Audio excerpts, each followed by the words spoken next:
Arrogant, arrogant, throwing fits, ripping shit, tearing it, imperative. Then I'm killing this mic no matter where I live. These derelict rappers acting the fool, this embarrassing is flagrant. That's the nature of this entertainment, and we can't even change it. Guilty before arraignment, now the system tainted. But when we speak, they all laugh at us. And y'all wonder why I'm lacking trust. Trying to fight a giant with attorneys that can back them up. That's church versus science, both sides start acting up. I'm late on my assignment, hopping up a mile high, climbing, obviously never silent. New alignment, I'm defiant, can I describe it? Used to describe it as a young graffiti artist. Before the beard, I always got carded. Hit every bar, even though my bar's been the hardest. The scars on my face, and I ain't always been the smartest. But I'll show you where my heart is.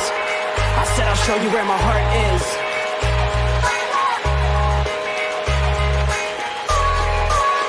I can show you where my heart's at. See it on my sleeve. Even if the beat stops, my soul will not leave. If I never stood tall, nobody will ever see. I can show you where my heart's at. See it on my sleeve. I can show you where my heart's at. See it on my sleeve. Even if the beat stops, my soul will not leave. If I never stood tall, nobody will ever see. I can show you where my heart's at. See it on my sleeve. I can show you where the type of guy that would ride with the breeze. I'm higher than most people. I'm cold and icicle freeze. I'm liking to Mike Tyson. I'm a bison, a beast. I'm hot like Jamaica, like right by the beach. My pops is from a spot where they're fighting for peace. 8 years old, out there watching people fight in the streets. All these sirens only make the violence increase. Yeah, we're still not loving police.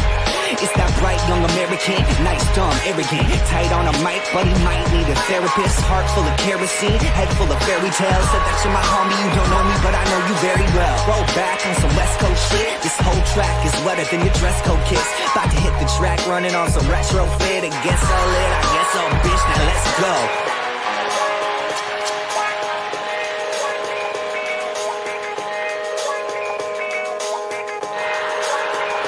Show you where my heart's at. See it on my sleeve. Even if the beat stops, my soul will not leave. If I never stood tall, nobody will. Ladies and gentlemen, it's Tuesday. Time to hang out with the fellas. A little sports nonsense and whiskey. Robert, Pinky, guys, how are we doing today? It's Tuesday, man. It's like one of the greatest days of the week. Said whiskey, right? Whiskey. Hold on. I mean, it would be preferable, but that's completely up to you. Hey, sorry, I gotta stick with the beer on weekdays. Look, any drink is welcomed here, from apple juice to water to your favorite brown water. So don't think we're discriminating. I just expect more from my co-hosts. That's all. Yeah, I expect more from you, Robert. Let's grow some nuts and drink some whiskey, baby. All right, I'll pick up a bottle of Axe and Oak, and I'll make that the podcast bottle. Here, look. Go. There's levels to this. You can just sip on a little 2-finger. You don't have to get blitzed. You can sip on a 1-finger if you want to. Oh, like, yeah, that's what I'm saying. He's saying you don't have to pull a pinky. That's it. I won't pull a pinky because my pocket I wasn't gonna say, afford a but pinky as right long as now. my man says I can do a single and that'll be fine. That'll be all, fine. you know. It helps.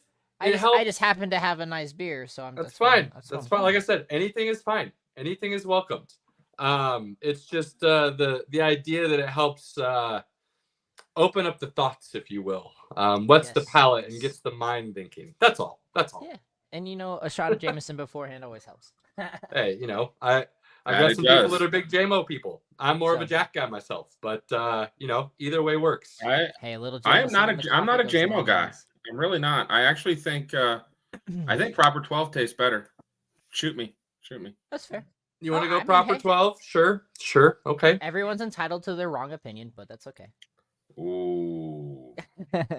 Those are fighting words, my fan, and I'm feeling frisky tonight. So I mean, this is gonna be fun. It's gonna be a good one. So we'll get some nonsense out of the way here. Yes, I need a moment. Wait, the word of the night is dominance. Ooh. We're just gonna start with the word. Dominance We're just Part gonna start with the 2. word I of need the this night. podcast title to be updated for the evening to Dominance Part 2. We're just gonna start with the word of the night, dominance, and then we'll allow Robert to kick off from there. So, we have Deadpool and Wolverine. They just wrapped principal photography a few weeks ago. To see a trailer of this caliber is quite amazing.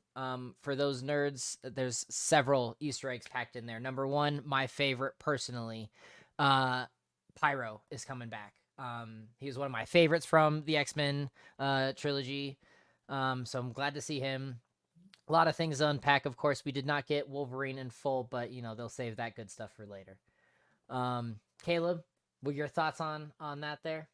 Well, unfortunately, I thought Pyro was kind of worthless, so I could care less about that aspect. To each their own. To each their own. But again, I don't feel those X-Men movies really did any justice to the actual characters and the storylines themselves to begin with. So not at all. Hugh Jackman is the only one that made it worth a damn. Yeah, take me not liking a character's portrayal for what that's worth. You know what I mean? Like, I felt like the whole movies didn't do a great job, so it kind of left me like whatever, other than Wolverine. Fair enough. And I will say, Professor X and Magneto, I like the casting. I think their dialogue could have been written a lot better for what they're supposed to be overall. But again, we'll leave it at that. I will say that the whole TVA being thrown in there, and if you haven't watched Loki, shame on you and get on it immediately, because you're gonna want to see that. One, because it's just amazing. Two, because it's obviously gonna have. Yeah, it's going to have a big part of the new Deadpool. So my wife loves Deadpool, loves it. And then she saw the TVA and she loved Loki. So she went back and started watching season 1 of Loki so that we could finally start watching season 2, because she just doesn't remember enough. So once she's done rewatching season 1, we will watch season 2 and we will be seeing Deadpool for sure when it comes out, because she is thrilled about that. So It's going to be fun. Obviously, it's a Deadpool movie. I don't think Ryan Reynolds can make a bad one. Yeah. Wolverine's going to be in it, which Hugh Jackman as Wolverine is brilliant. Regardless of the fact that Wolverine's supposed to be like a foot shorter than Hugh Jackman, like, let's not get into that aesthetic part of it. He plays an amazing Wolverine, period. Just move on. Yeah, exactly. I'll overlook that part of the character aspect when it comes to Hugh Jackman's portrayal of Wolverine. So the whole idea of the little bit that you saw of him being pulled into the TVA, them talking about his special talent, skill set, whatever you want to say exactly, the timeline continuum, how this could completely reset the MCU in any direction they want it to become. They could completely make anything that they feel like the fans really didn't like null and void. He is Marvel Jesus. Right? So, I mean, it's going to reset in a big way, I feel like, and hopefully they do it right. But the Deadpool movie itself should be phenomenal. So definitely looking forward to it. Awesome. I watched it. I watched it 3 times today. And then when I got home from the gym, Pinky Jr. showed it again to Hannah because it was that funny. It was so good. Yeah. Yep. And then I just have to, the other thing, Pinky, that you're a big Deadpool person. So what is your take on this now that we're getting the full trilogy here? I mean, I love what they're doing. Again, this is another way of taking the multiverse to the next level. Because again, I mean, it's easy. He messed around in different timelines, creating variants, which now is coming back to get him, which is why the TVA is involved. And Owen Wilson's going to show up. Spoiler alert. Supposedly the old X-Men characters are all going to show up because it's going to be their way of like really getting everybody involved. And then I don't know where they're going to go from there, but I am super, super excited. I love, like, Deadpool is one of my favorites. The comics are great. The video game on Xbox 360 was super fun. So I have it on my PC. I play it every once in a while. Super excited. Excellent. One last thing I'll throw out there is Kingdom of the Planet of the Apes. I was a big fan of the trilogy that came out in 2010. So I'm really looking forward to this being continued.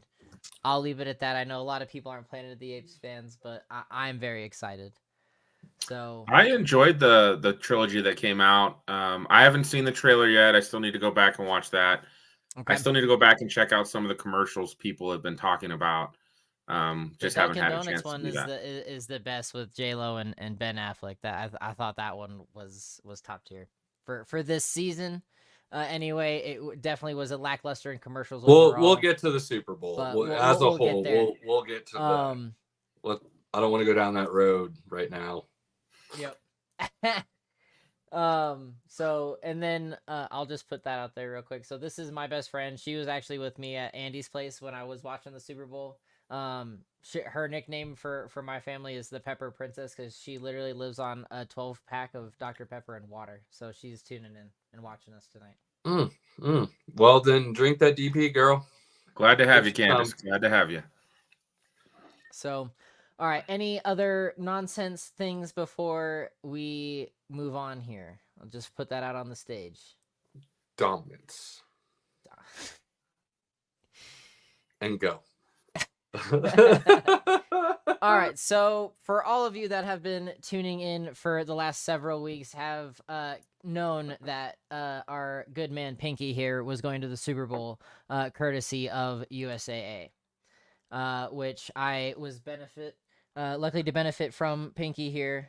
So Adrian Hutchinson autographed pennant, amazing. One of my favorite players on the Lions. So Pinky, would like to get to know how that whole atmosphere was, man. I know you were out there for a few days beforehand, got to see some pretty big name people yourself when you were there. So, tell us about, your first night there on Wednesday and Thursday. Oh, so wait, before we've got we a get surprise there, guest. Yeah, I was gonna say we're gonna trounce what Robert just said for a second, and we're gonna let my bad. Pinky introduce the surprise. No, you're good. Pinky's springing things on us last minute. We're just trying to roll with the new punches that he's tossing around. Doesn't tell us anything, but I figure this guy. There's somebody sitting out here that she wouldn't be doing it just for shits and giggles to mess with us. Like, there's a point. So I'll allow Pinky to introduce the guest and bring this special person on to chat with us. I like to think I'm a pretty good storyteller. I like to think that I have fun stories to tell. Sure. But I've learned, at least during this trip, my wife has some good stories to tell as well, because she joined me on this wonderful trip. So we will. Yeah. I surprise you guys with bringing her to the show. It's Mrs. Pinky, who's muted. Yeah. I unmuted. Yeah. So hello, Hannah. Welcome. How are you? Hello, guys. She does have a drink with her as well. Ooh. Nuggets tonight. Like it. There you go. Because the Super Bowl blast that Aaron stole on the trip has not been watched yet. So one of the many stories. Those might be stories you don't put on the live broadcast when it's a company-sponsored event. I'm just saying. It was totally fine. He told all of them that he did it. Smart. I would have too. Like, I'm taking this, and they probably would all be like, yeah, okay. Like, it's going in the trash anyway, so go for it, buddy. YOLO. Yeah, that's pretty much what I was thinking of. Like, hey, it's gonna go in the trash anyways, so I am just gonna. I mean, when you're hanging out with the CEO and his crew, like, if you ask something and they give you a nod, you should just be okay then, because there's nobody that's gonna say no to that. They were gone by then, so I'm just saying. You know what I'm saying. Like, when I'll let you tell the stories, but Pinky was rolling with some bigger names from the company that he rightfully earned the accolades that put him in the position to go on this wonderful trip, and very proud and happy for the guy. So it's not like he just won some raffle. He had to bust his ass at work to be named in honor of the possibility of accepting this, and he was chosen. So with that being said, good sir, how did the lovely weekend go for you and Mrs. Pinky? Now take us day by day from what you can recall. I just put a post out there. And I probably remember a lot more of certain nights than he does. That being said, he actually probably remembers the first half of the Super Bowl better than I do. I was there, I was present, but I probably need to go back and watch, I don't know, quarters 1 and 2 and maybe the halftime show. You didn't miss anything in the first quarter. Right? Like, literally, you could just be fine knowing that you were there for all of it, but don't have to remember it, because I was there. The halftime show is when it really became something worth paying attention to. Right. And that part I do remember. I do remember at one point being like, we've already been here for 2 hours.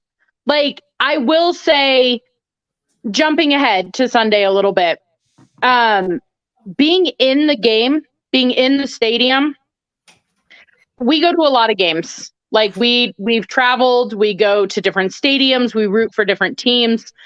I've been to my fair share of Broncos games. This was like nothing I have ever experienced.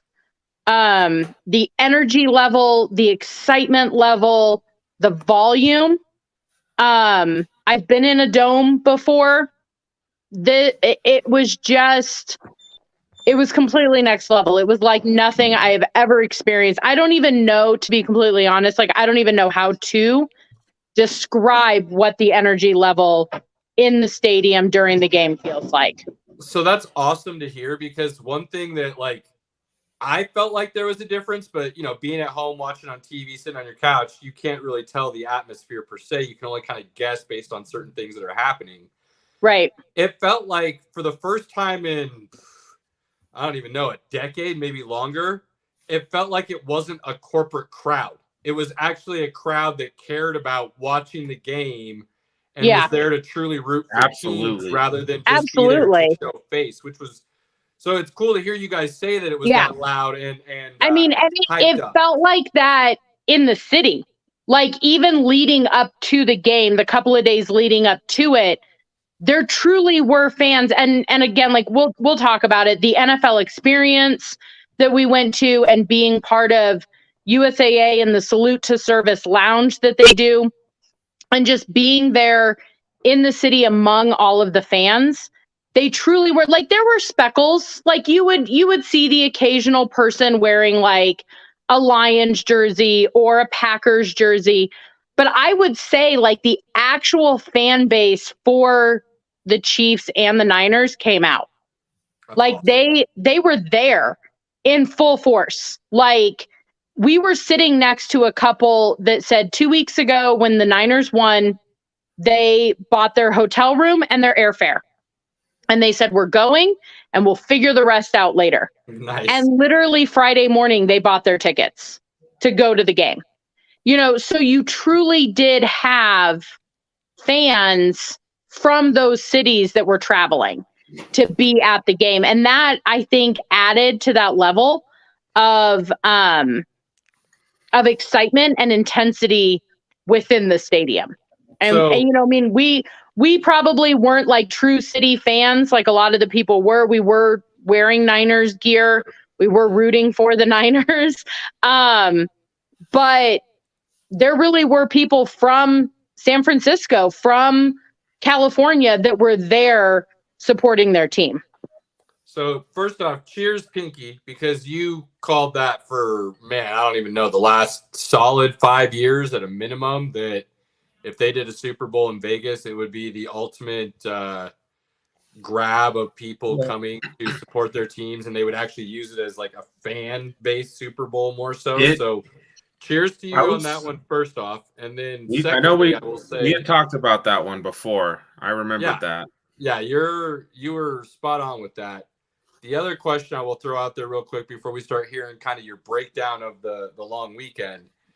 Do you feel like the experience, and just don't answer this now, you can answer this when you're done telling us the stories, and kind of think about it a little bit, but do you feel like this experience was put together well enough and there was a good enough showing that this could have the potential to be just where the Super Bowl is held permanently?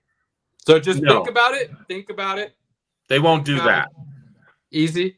Think about it. Hold on, Caleb. I've got some other things I'll throw out there on why I think it might be a possibility. Ooh, I know. I think it's a great idea, because Vegas is absolutely the city that could handle it, because they have all the hotels. They've got all the restaurants. Like, it was a busy weekend for sure. There was a lot of people there. But if you talk to the Uber drivers, they're like, it's like this during the Super Bowl, even when the Super Bowl's not here. It's like this on a fight weekend. Like, so they're used to this type of traffic on a regular basis. That, this is like, so, but I don't think the NFL would do that. They could. I just think that what they would do is, I think Vegas and SoFi are probably going to get Super Bowls at least once every 4 to 5 years, without a doubt. Okay. I mean, SoFi's already got another one. Leave it there. Just we'll all simmer on it a little bit now. Okay, easy directions.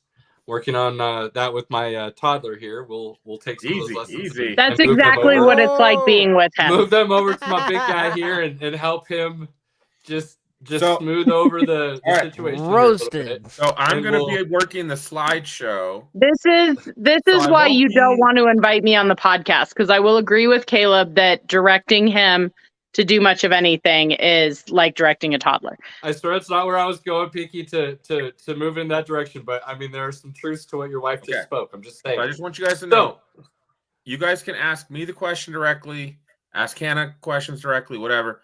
I'm running Yes. the slideshow, so I won't be able to see you guys.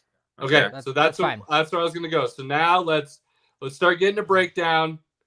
You came in, Wednesday. Let's call Wednesday the acclimation day, because nothing really went down Wednesday per se with the trip itself of what Correct. you're there for. So Yeah, let's start- Wednesday we checked into the hotel, we had dinner.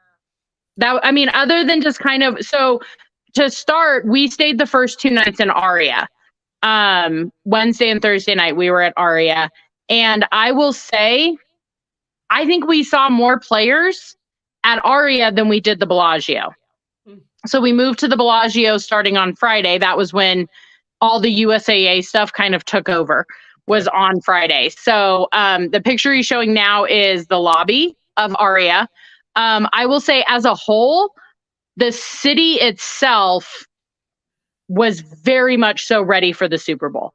I would say that different hotels were decorated very team specific. Aria was very 49ers.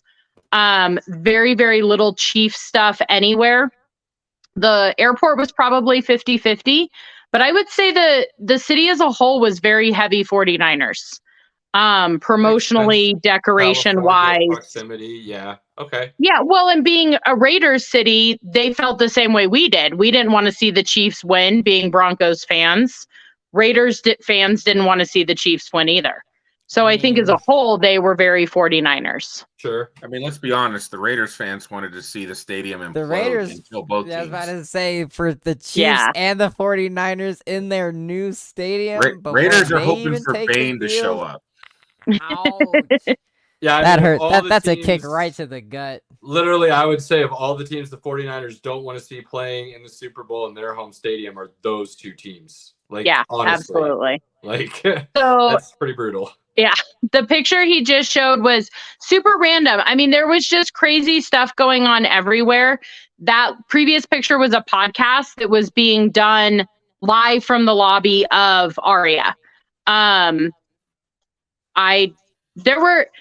going to be honest. There were a lot of guys that we'd walk through and I would just see these like behemoth men. And I'm like, that's gotta be somebody. I had no idea who any of them were until we did actually meet specific players. But there were just, especially in Aria, there were a ton of players just everywhere. So this was actually in the lobby of Aria. The 2 guys on the left are the podcast hosts, and then they were interviewing somebody. Channing Crowder, Ryan Clark, and one more retired player. And then I wanted to say this was like David Montgomery. I wasn't sure. There wasn't a sign. So obviously you guys saw a lot of people even just walking around. What's the first event that you guys actually attended? Absolutely. So it was I guess We'll get there. sponsored by the reason you were yeah. So this is a view from our hotel room in Aria. We had a strip view, which is not really saying something because I don't feel like Aria is really on the strip. It sits back. But nonetheless, super cool. The whole wall was a window. So it was just a really, really cool view to begin with in the hotel. I was much more impressed by Aria than I was the Bellagio. Take that for what it is. Bellagio is that old school. Yeah, very It's like old it's money. almost Old like money. it's old Vegas, it's new old Vegas. city money. Yeah, Yeah, old yeah, city yeah. money versus like new New contemporary city, money. Yeah. Yeah. Aria I found to be way more modern and a lot more enjoyable when I was there. I found Bellagio to be something of like, oh, this has been here for a while. It's cool. And just Right. to say Well- I was at the Bellagio is nice, but I don't know if I'd want to like stay here. As I Yeah, I remember don't know it, if I would pay to stay there again. as I remember it, the owner of the Bellagio was Wynn. And once he felt like the Bellagio was not the new Vegas and holding up to that potential of what he saw the direction going, he still said it's a phenomenal hotel and it's Absolutely. everything that you could ever want as far as luxury and stuff. But Yeah. what he wanted for the new kind of going, that's when he went and built the Wynn on that, what is that, Right. the north end of the strip, I believe. Yeah. It's right across. Yeah, so he built the Wynn, and even the Wynn now is becoming kind of on the older And end. That's been, Bellagio, 20 years. Bellagio, Aria, Mandalay Bay, MGM, they're all owned by MGM. Right. So you Now they still are. get like that same level. But I would just, I guess I would say Aria is more modern and updated just because it's new. So But it nothing was, beats but I mean, the it was fountains at beautiful. midnight, right? What Yeah. does this Midnight, picture nothing look like, beats that. honey?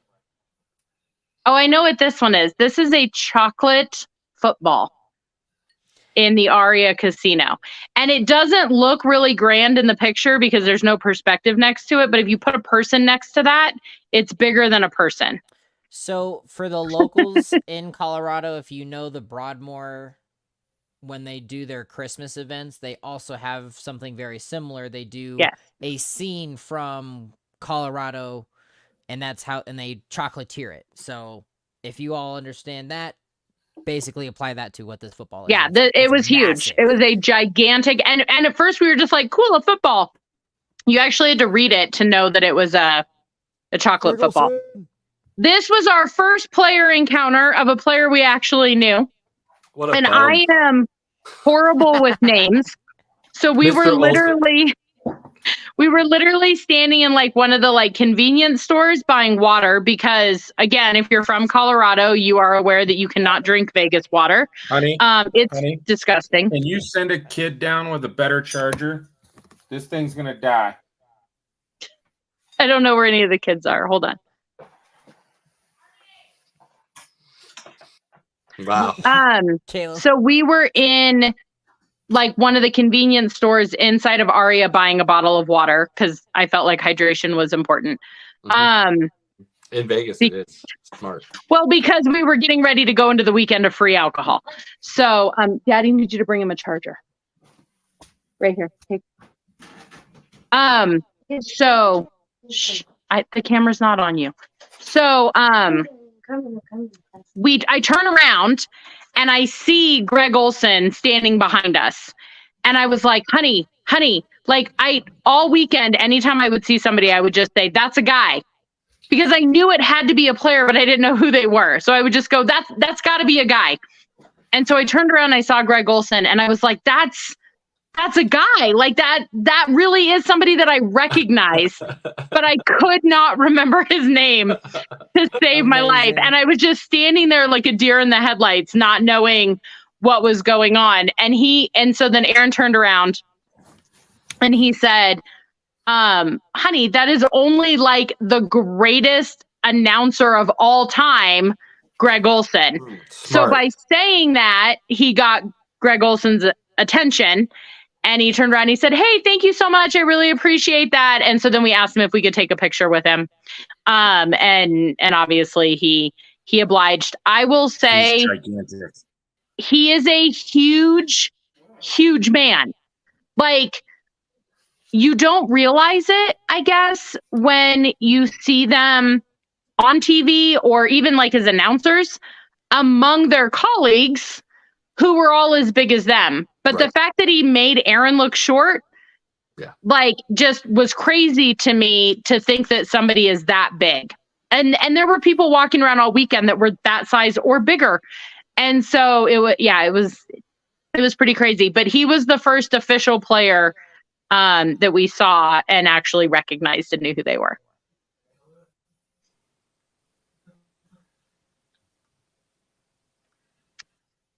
Must be a picture at nighttime. Oh, there we go. In front of Bellagio fountains. So yeah, this is in front of the fountains. CBS had the entire sidewalk blocked off. So you actually had to walk in the street to walk in front of the CBS booths. They had like the like cement barriers up, so you weren't in danger. But how the bad would you be if entire you came to Vegas and didn't even know the Super Bowl existed? Like Yeah. kind of thing. Like you don't care about sports at all. And you're like, the one why thing is you want the CBS Bellagio everywhere? fountains. Yeah. You want the Bellagio fountains and like, nah. Yeah, you can't even CBS. see them. Oh, that's brutal. That's The so fountains brutal. still go off, but you can't stand like along the railing like you normally would to watch them because it's all the CBS stages. We're all set up along that sidewalk. That's just an O-line Pinky.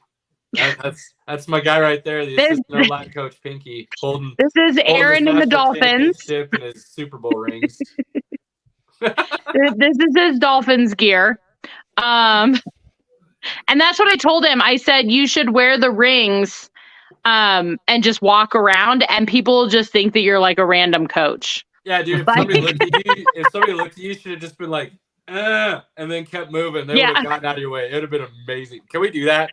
Next time it's in Vegas, we're bringing rings with us. And Absolutely. We'll just look at them like, nah. Yeah, and people, I could almost guarantee to you that people would want to stop and take a picture with you, and they'd be like, somebody will know who this is. Absolutely. It'll be amazing. Because even as big of a football fan as Aaron is and knows so many of the players and who they play for and all of that information, he was not recognized. I was literally like, that has to be somebody. Like, just these huge men. And he's like, if it is, I don't know who they are. So I think that there's probably people out there that you could pretend to be a player and they would assume you are. We'll just walk so around. Why did I take this picture, honey? We'll get in everywhere. What was I doing in this picture? I mean, you were posing with your stuff in the aria. This is just my burn to my fantasy football. We took many of these because I won the championship. My second one. Everywhere we go, and that trophy, fun fact, is not very TSA friendly. He was pulled aside and searched at both airports trying to get that trophy through security because he wouldn't pack it for fear that it would break. So he carried it in his carry-on. Sure. I will say, though, the ladies in the Colorado Springs airport were very impressed by it and like showed it to everyone that was working in TSA. Attaboy, Pinky. Attaboy. But yes, it travels with us when we go places now. Nice. Let him know. And then he makes me take these pictures of him. So this was in front of Caesars. They just had again, the city as a whole was very Super Bowl friendly. Mm-hmm. So that's right in front of Caesars Palace is where they had that. And you can kind of see it over the top of the logo. There is the Lombardi Trophy. They had a huge statue of the Lombardi Trophy in the background. Yeah, sitting over the pools. Yep. And then the one that he just skipped forward to, there you go. That's the NFL experience. They kind of had sports through the decades, and each different era was kind of named by like the main player of that like decade or that era of football. And they had Terrell Davis up there for the 90s. Mm-hmm, mm-hmm. That makes sense. Super Bowl MVP. Yeah, he went off. That was amazing.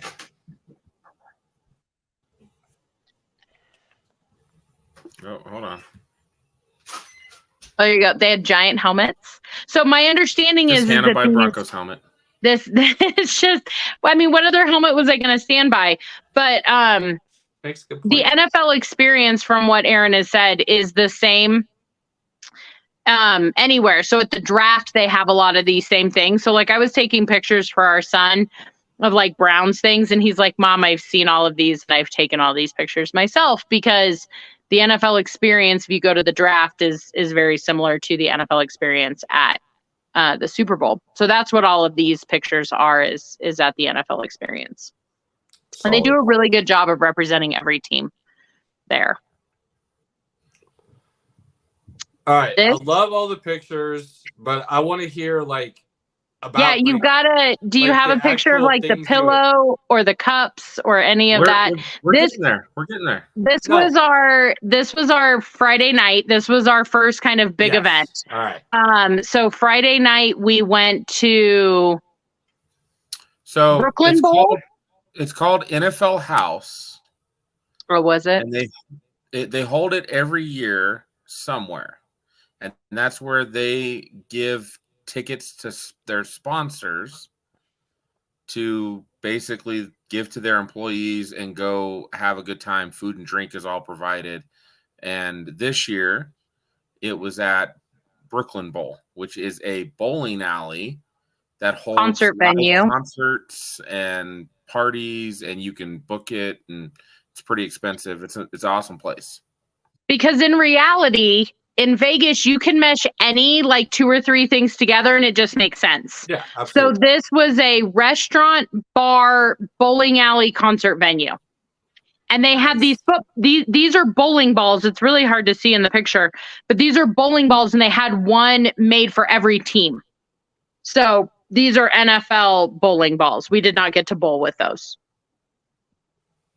So this was our first major event that we went to. It was Friday night. That's the elusive pillow. So USAA invited us to this event. We met a lot of the executives and a member from the board of directors, and then all of us employees and plus ones were all there. They were only there for a little while, and then they all left, and we were allowed to stay until midnight when it closed. And like Aaron said, free food and drink. Yeah, we took full advantage of that. I would say sure. probably more the food than the drink than the food. I remember eating something at some point in the evening, but they had these really cool cups. All the drinks were in these like little plastic. Do you want me to get one and show it? I've got a picture. Oh, of it. Robert has one. Yes, So- thank you, Pinky. There's these cups that were all Super Bowl logo cups. And we had at one point kind of casually asked our waitress if we were allowed to have them. And she said, well, initially, yes, we were giving them away to people starting last night. So Thursday night, they were giving cups away. And then they were afraid they were going to run out of cups. So they weren't letting people take them anymore. That did not faze a single USAA employee that was there. We had gift bags with customized wine, They're in the Barefoot background of the wine. picture. Oh, do you have the wine? Barefoot Wine We'll start going was through the pictures then. one You of still the got pictures of all this sponsors. stuff. No, it's behind the pillow. There's our bags. Oh, of the wine. bag. The bag's the purple behind the bag. pillow. Yeah, sorry. So that purple bag has a bottle of Barefoot wine in it. So we were given 2 bottles of wine. Turns out both bottles fit in one bag. So I was able to fill the entire other bag with cups. And so I took a glass pint glass that has the Super Bowl logo on it. And then I think we took 7 of the smaller ones that Robert has there. And we just filled the bag with cups. And then Aaron was like, I'm going to take this pillow. This was in part of the bowling alley area. They had big couches and these pillows were sitting on it. And we were like, there's no way you're going to get this pillow out of the restaurant. And he was so determined. Like, I have never seen anyone with as much confidence as this man had walking out of the restaurant carrying this pillow. So in that The man picture, and his you pillow. see him. In the picture, you see him wearing like that burgundy button down. He ended up taking that off while he was bowling, and so he just had a t-shirt on underneath. So he took the pillow and like tucked it under his arm and then draped the shirt over it in an attempt to hide the pillow as he walked out of the restaurant. What he didn't realize is that none of the pillow behind him was covered at all. Mhm. So literally the entire pillow is just sticking out from underneath his arm. And he had a cup in one hand and the pillow in the other hand. And he just walked out like he owned the damn place. That's what And you do. not a single person said a word to him. And the pillow came home with us. It is in our Nice. it is in our room currently. Perfect. Well done, Pinky. Yeah, it was Bravo, and bravo. you know, we were I would've telling done our the same son thing, so like, good on you, Yeah. brother. exactly.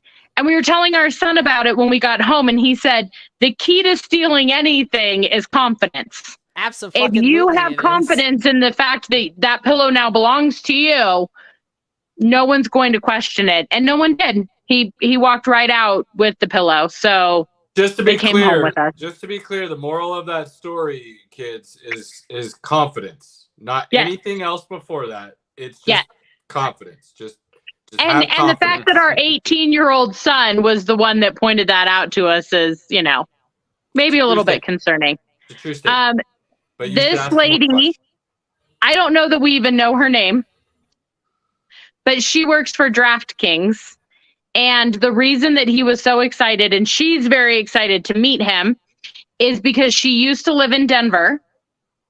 And one of the jobs that she previously had was redesigning the Denver Nuggets logos. And the 2 Denver Nuggets logos that Aaron has, she designed. And so she actually had said, when I was redesigning these logos, everybody told me they weren't going to be successful, that the fan base was not going to like them. And she's like, you are obviously proof that I was right. Because he then took those 2 logos that she designed and tattooed them on him. And she, you know, so it was just a really cool experience. Like, he likes to call it the 6 degrees of Pinky, that like, no matter what, somebody knows someone. And it was really cool to meet her and to see her excitement in how much the Denver fans love the logos that she redesigned. DraftKings loves me. Okay. DraftKings. He took a picture with every single DraftKings employee that was there. I would hope so. He doesn't know who any of them are They because loved me. Are they because sponsoring us? this Did was they love you, or did they just appease you? That's where I'm Right? trying to get down to the truth here. They got the full Pinky experience and they were loving it. Okay, so they were appeasing, not sponsoring. That's what you're. Yeah. Did you get any contact information, babe? I should have. Did you network or just say, hey, you took a lot of my money and now Yes. we're You gonna drink re-repping together? us, homie? This I is one of the actually did- cups. This is one of the cups. This may have been my 5th or 6th tequila shot. I don't know. Shot. That's not a That was- shot, my guy. Just to be clear, that's I think that was your fancy drink that you and the other guy made up. No, those What's were a martinis. made up martinis. Those were in martini glasses. They kept bringing In them in these? martini glasses. sure. I these? mean, martinis could be considered a shot, but most people I would mean, say I they're a drink. guess. There was some. They were doing a lot of tequila shots, but there was some kind of drink that they made like it was a shot, and then they asked them to turn it into a drink, and they were drinking those too. Gronk and I know. Hutchinson. All right, I love the pictures of all the players and stuff, but I actually want to hear about you guys and your experience. Like, not just, hey, we saw a bunch of people. Like, you got to do the So- bowling Friday where'd you night. guys Like, get to? So what this other was things did you get Saturday. to do? Yeah. We're So getting there. Saturday we spent all day at the NFL experience. Okay. There is nothing that says dedication like a man who does not make it back to his hotel room without running into a few walls and is still up at 7 a.m. the next morning to go meet Gronk. Like, I have never seen him so motivated to do anything in his life than to get to the NFL experience. Obviously, you can see by the logos in the background, this was the USAA Salute to Service Lounge. So they had set times throughout the day that different players would make appearances. Okay. The first 2 of the day were Gronk and Aiden Hutchinson.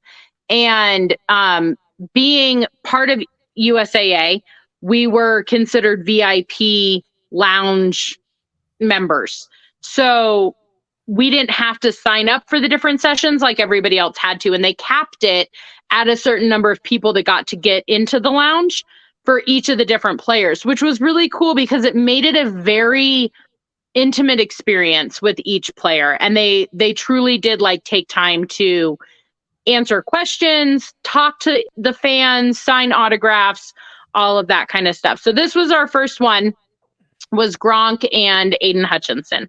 These were the two first two dudes are players. just hilarious. They're Absolutely their interviews are amazing. funny as hell. Gronk's pretty funny, and he's still trying to figure out a way to become a USAA member.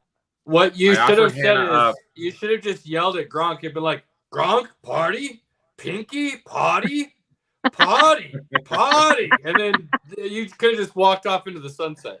100%. 100%. So, yeah, so they have you line up, they sign autographs with all the players, and then obviously you get to take pictures with all of them. So the first player was Aiden Hutchinson, and then Gronk is sitting to his right. So theoretically, the next picture will be a picture of Gronk. There you go. As you can see, Aiden's right here.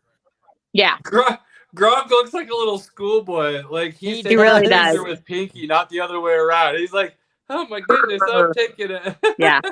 So That's cool. That's cool. I put on the Gronk jersey in a hopes that he would sign it for us, and he did.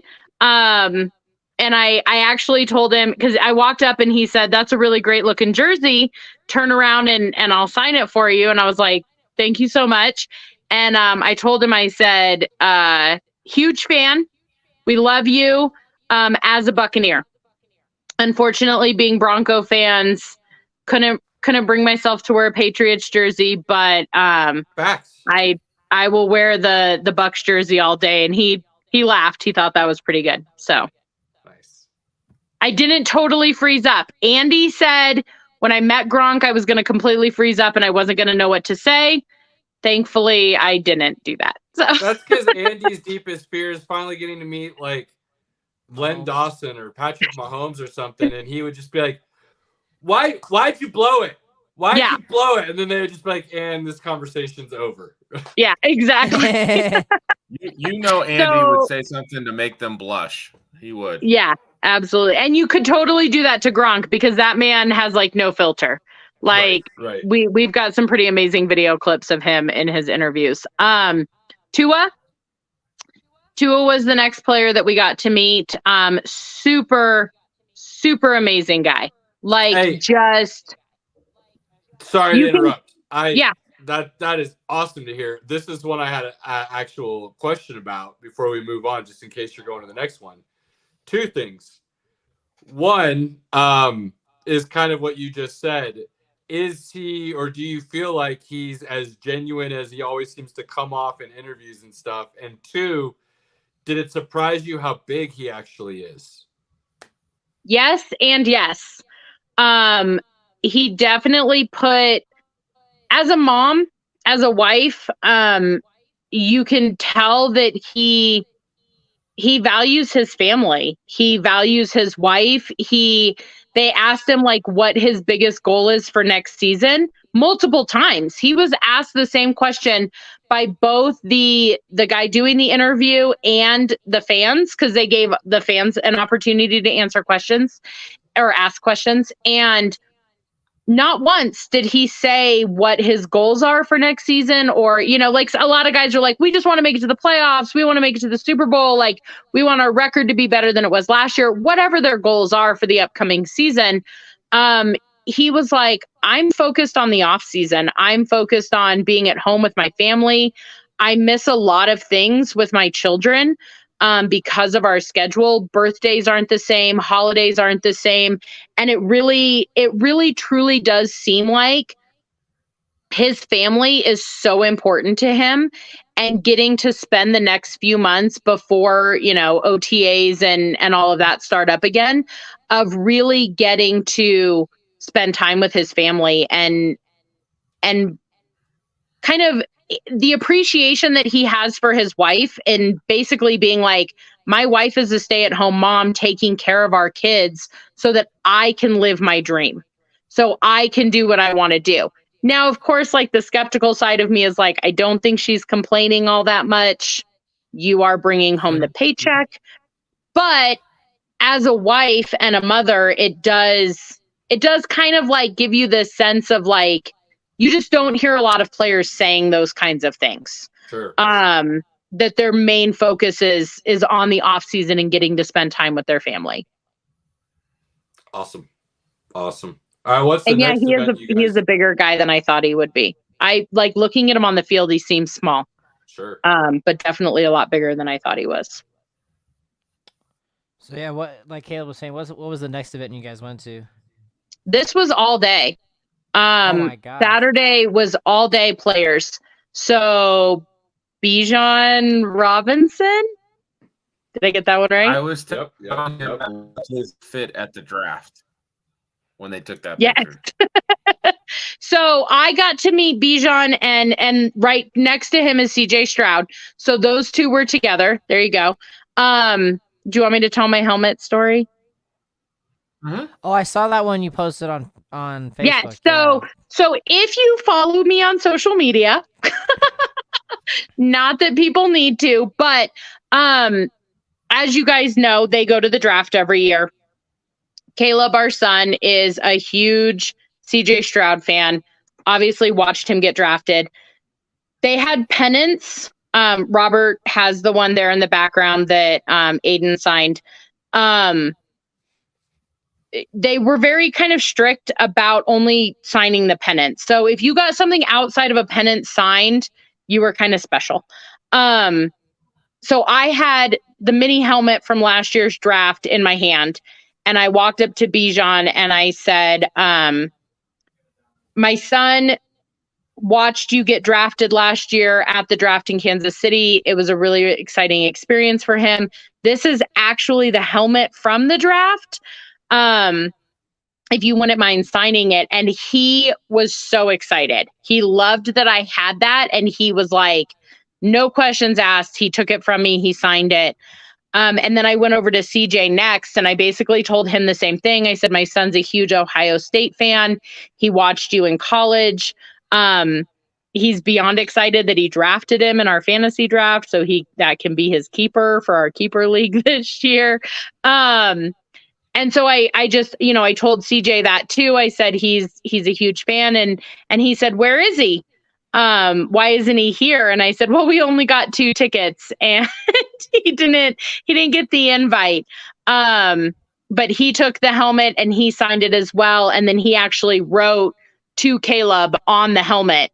And so it has both of their autographs on it. And that was probably for me as a mom, one of my favorite memories from the trip, just getting to kind of do that for my son, and kind of make that happen for him.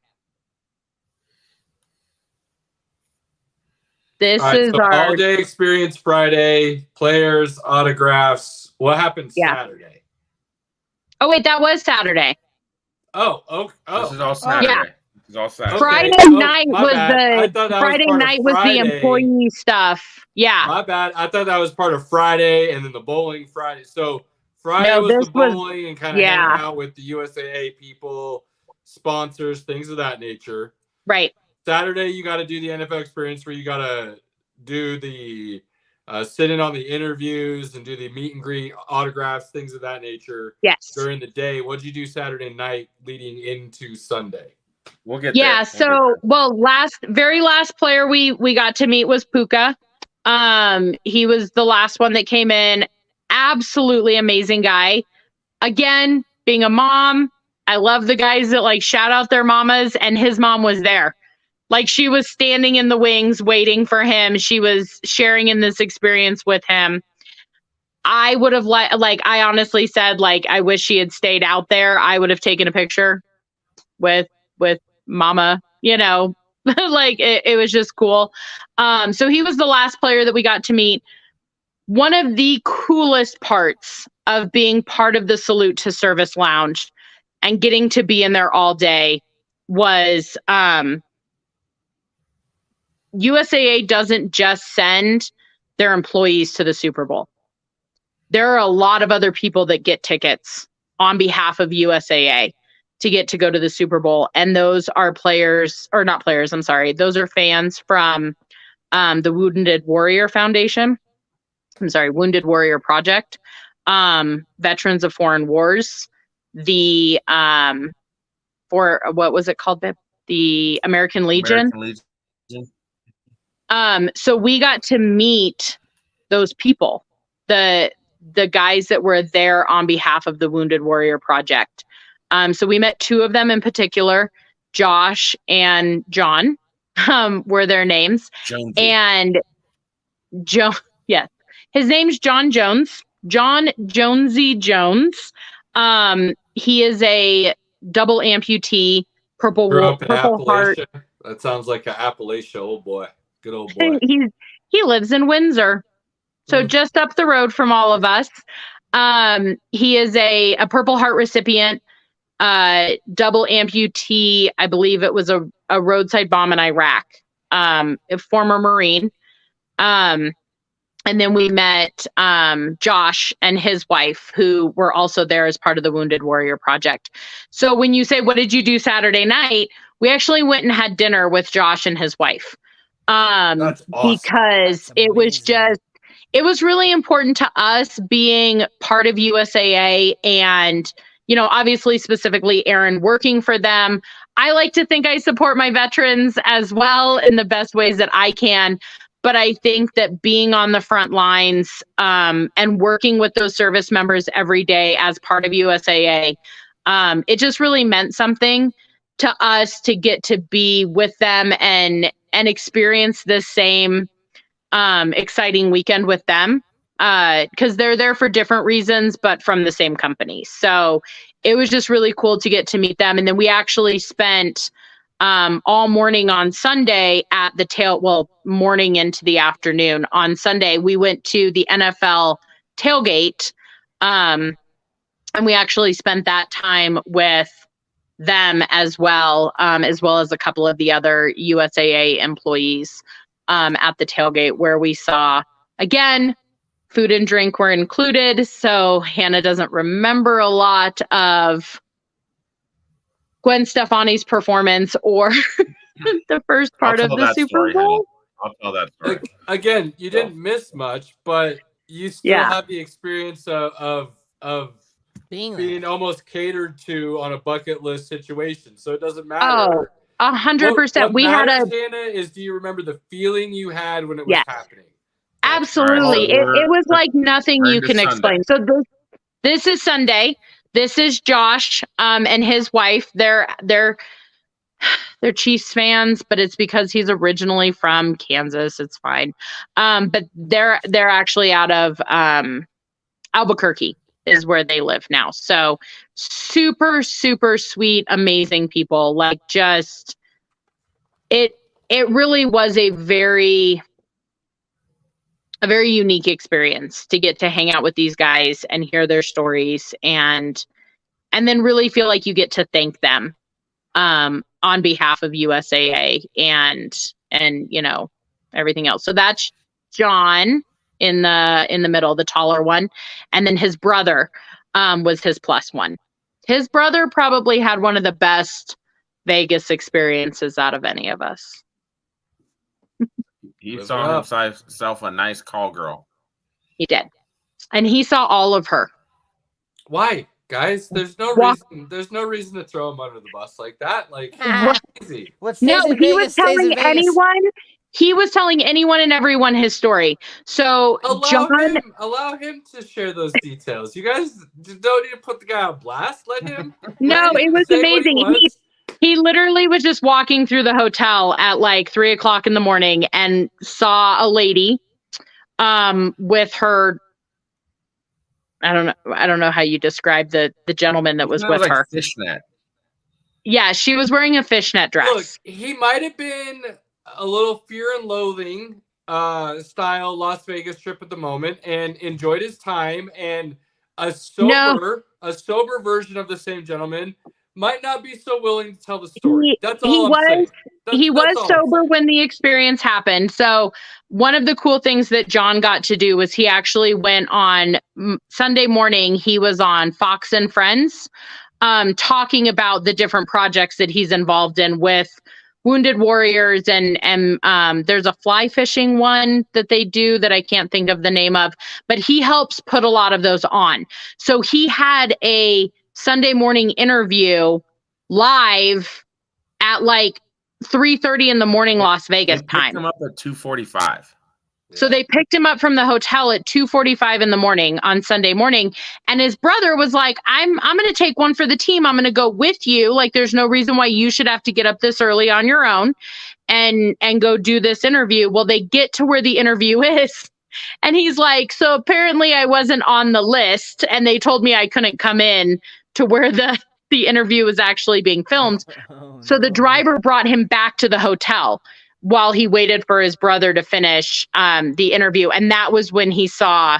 Well, yeah, because Saw their the first lady. mistake was waking up to go to the interview. Right. They should have never gone to sleep to go to that. You would have Yeah. had better judgment if you had never gone to sleep. Amazingly enough. Absolutely. Now, that But sounds backwards, apparently, but I'm telling you. if there are things that you want to see in Vegas, 3 a.m. in the Bellagio Casino is when to see them. I don't know. I was sleeping. I can honestly say I respected a good bedtime.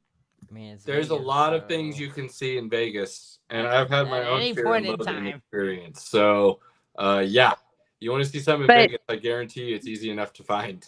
Listening to him tell that story, because he's from Oklahoma, and the best line he said to me the entire weekend was, if she was in Oklahoma, she'd have been arrested.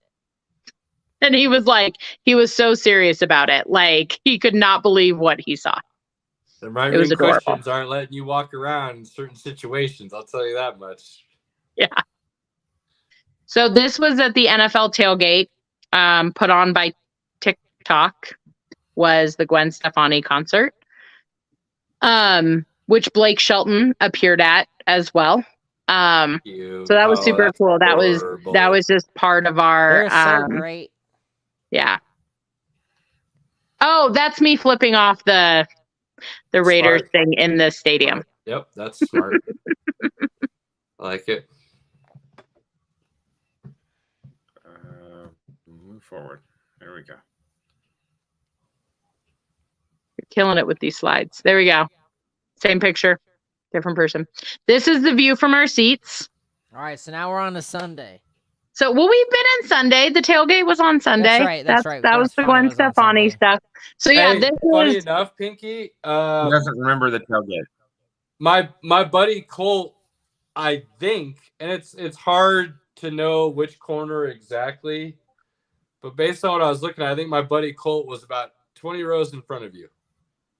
so there Nice. actually wasn't a section in front of us. We were in section 206. There wasn't a 106. Hannah, Because we were- details. I'm saying We general. we were generally right on speaking. top of Jesus. we were right on top of the tunnel. Rub that it the in some more 49ers that we came weren't out of. actually in the stadium with you, would you? Please, Cal. So- So we're in Man. the corner of the end zone on the 49ers sidelines.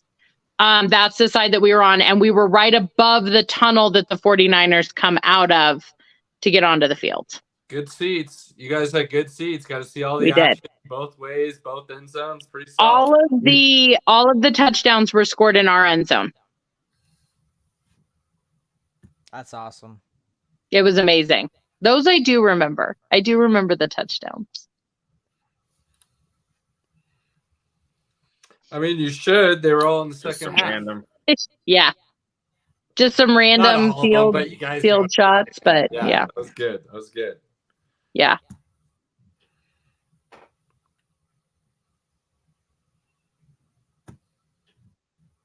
Oh, I apologize.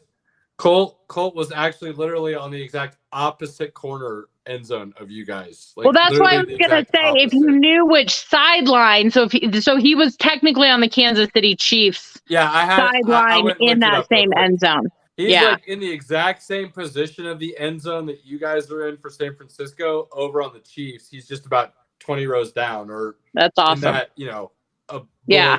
below the tunnel kind of. You get what I'm saying. Where the tunnel would have been on that side. Yeah. Yeah. Sure. Which I will say, and we were warned going into the Super Bowl, they definitely do not, and this held true.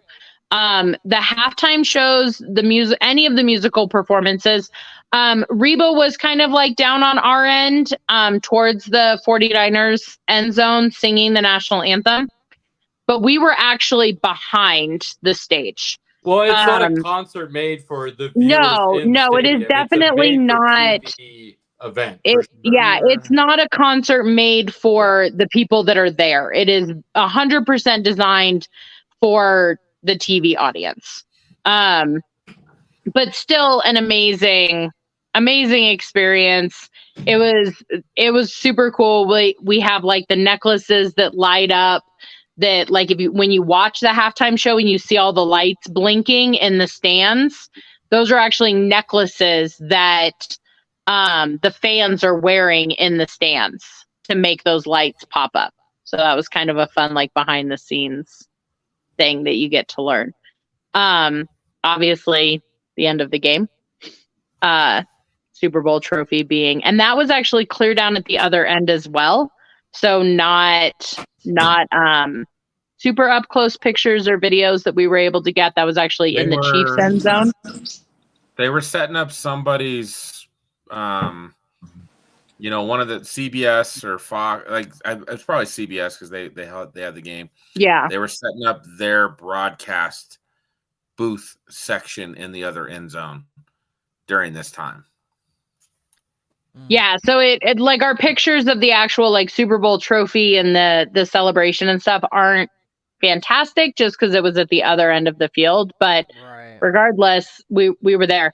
And what was weird is that we waited, like we watched them give the trophy presentation. We watched Travis Kelce sing Viva Las Vegas. All of those things happened.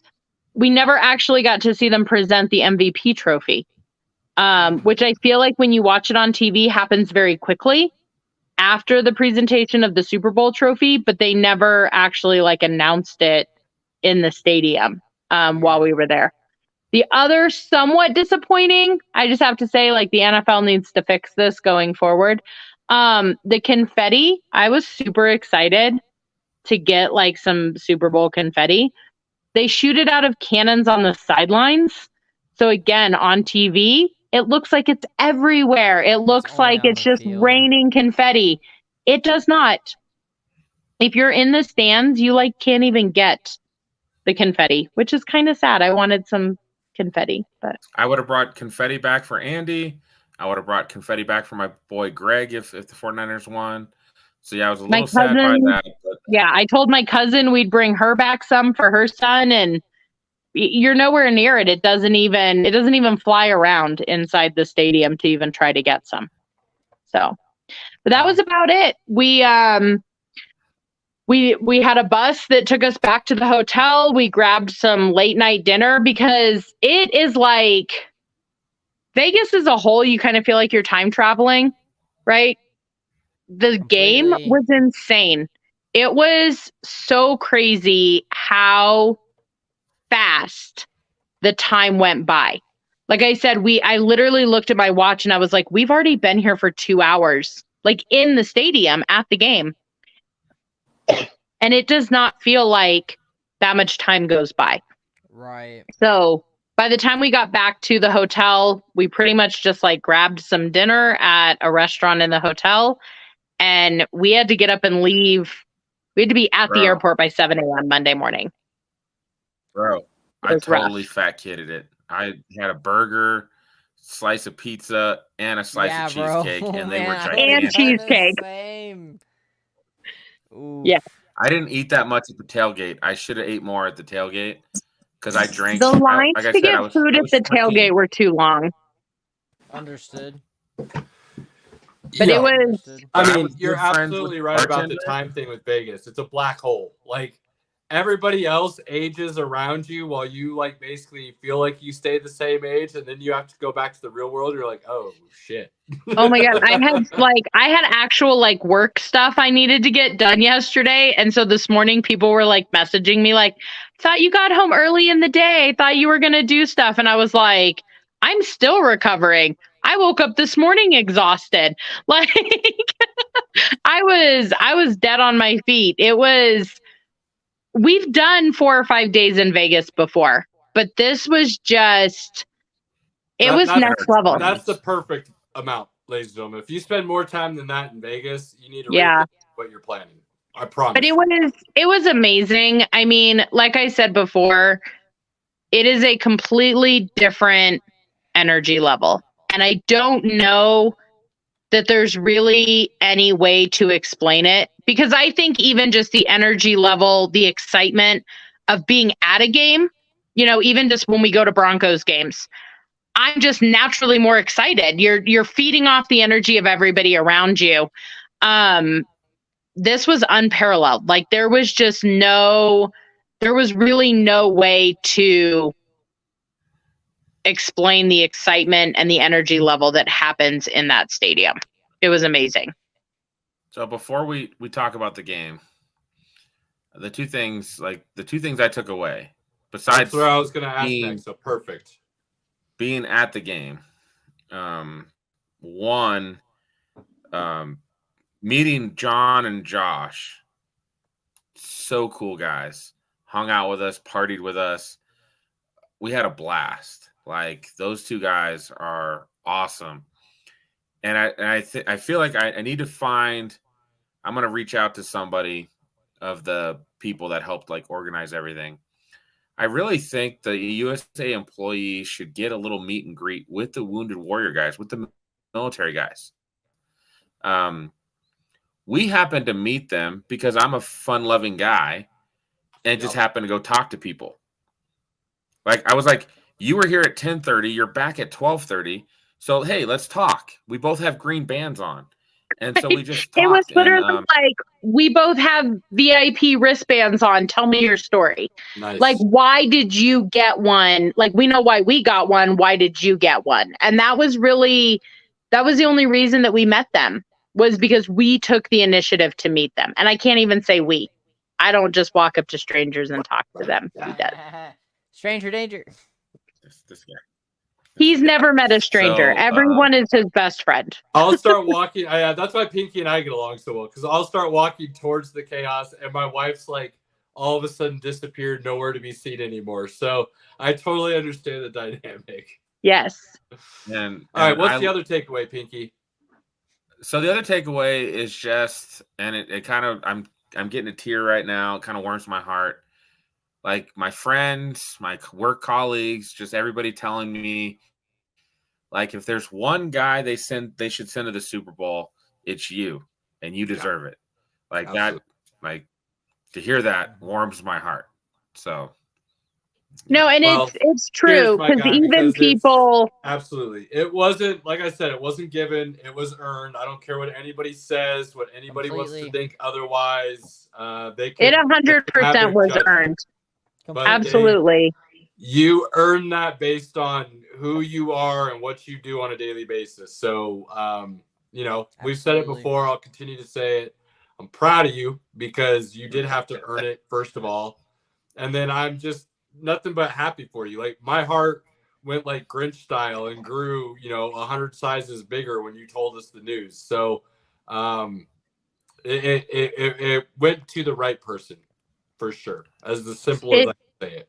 It really was. And, I think that, and I tried to take some of the credit. There really was only one person within the USA organization that valued me. No, I'm just kidding. They all were absolutely amazing, but we met so many people. Herman.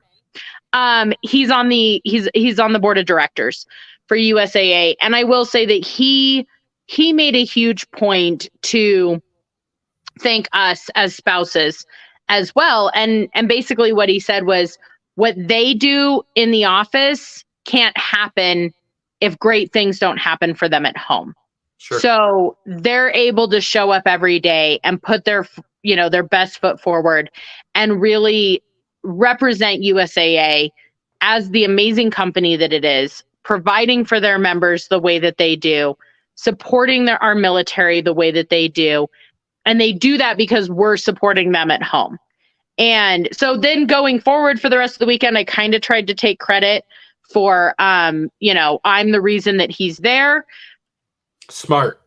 Yeah. Maybe that's the truth. Maybe it's not. I don't know. But I can echo everything that people were saying when I told people that we were going. I mean, it's been the longest football season, honestly. I mean, we found out in October that we were going on this trip, and it has truly been like forever to get here. And you know, on a personal note, like, we've been through some shit this year. Like, it hasn't True. been all sunshine and roses. And so this really was like knowing that he still shows up every day and he does what he's supposed to do. And he truly embodies that USAA culture, both with his colleagues, with his members, and even outside of work. It really does mean a lot. And it's truly amazing that he was given this opportunity and picked me to celebrate it with him, because it was like something I've never experienced, and I probably never will again. Well, Hannah, I'm glad you finally decided to join us, and not just to chime in on our wonderful nonsense, but to actually share some stories and some experiences. We appreciate it. And just again, happy for you guys. I'm glad you guys got to check that off the bucket list and, have that experience. It was amazing. Thank you guys for having me. It only took 3.5 years and I made it. Another 7 or 8, we'll have you on again for some reason. Absolutely. If I knew enough to have a conversation with you guys, I totally would, but I love listening in the background regardless. So thank you for having me on, and enjoy talking about the game, because I have no input on that, except that it was amazing. We'll do our best. Cheers. Well, I might take a quick time out, boys. Yeah, you do you. That was cool getting to kind of hear Pinky and Hannah's breakdown and what they thought about the weekend. And it was cool to hear the Josh and John and Josh experience, and getting to interact, have breakfast the next morning, and kind of extend that meet and greet, if you will. So, we're all about experiences and meeting people and interacting and getting to enjoy those little moments that we always have. So pretty cool. Happy for the guy. Once in a lifetime kind of thing. Bucket list, like I said. So there you go. Little insider experience from Super Bowl. Completely. Now we can talk about the game a little bit, which the most boring first quarter of any Super Bowl of the planet. Let's get this out of the way. Hold on. Hang on. We're gonna get this out of the way to begin with, because you can't talk about it. Like, you literally cannot talk about it. So I'm gonna get it out of the way to begin with. The halftime show was meh. Yo, absolutely. And then my favorite part was when she fell off her pole. Yeah, the halftime show was meh at best. Even with them bringing in these special guests, it was meh at best. The commercials were below meh. They were below meh. I know Robert talks about, like, look at the Dunkin' Donuts, and that was the best one from this year, though. That was like the best one for this year. Doesn't even rank as a quality Super Bowl commercial, so that's a problem. I mean, it was a regular old Saturday college football commercial kind of thing. Like, it wasn't even Super Bowl worthy. So, Pinky, you can't talk about any of those things because you're experiencing the halftime show, and we didn't even get to watch the commercial. I will say, not happening. I will say, the crazy thing about the Super Bowl, when you're there, you don't get any commercials. You don't have that. Right. So I don't see everything. The halftime show in person is enjoyable, but I mean, the best part was Luda. When Luda came out, I was like, yeah, let's go. Absolutely, that was the best part. Usher let us down. And it looked like he tried his best. It did. It looked like he tried his best, but it was not worth a dime. Let's be honest. When I heard Usher was doing it, I was like, besides, what other song really going to get the crowd going? What? Like, are you out of your mind? Usher's got jams, kid. Usher's got jams, and he let us down. Just say that. I was Bro. never really a big Usher guy. I really wasn't. Like, The Yo, whole stage Luda should have should- gone bro, dark, and at he should have Andy's opened up with a place- spotlight dude. on him, and it should have been, Bro, it's 7 if- o'clock on the dot. I'm in my drop top, cruising the streets. That should have been If how you Luda- open it. Boom. if Luda did Boom. it, I would have been like totally happy. If Luda did the whole halftime show himself, like I would have been ecstatic. I mean, yeah, Luda has a better fucking discography. In my Outkast? opinion, but, you know. Like I'd love to see Outkast do the Super Bowl halftime. They've got some jams. Like, I mean, But I'll Usher, tell you what. I still enjoyed it. At Gwen Andy's place, Stefani that whole living room On a was great popping. concert. Okay, well, let's But that's move on. Gwen Stefani, though.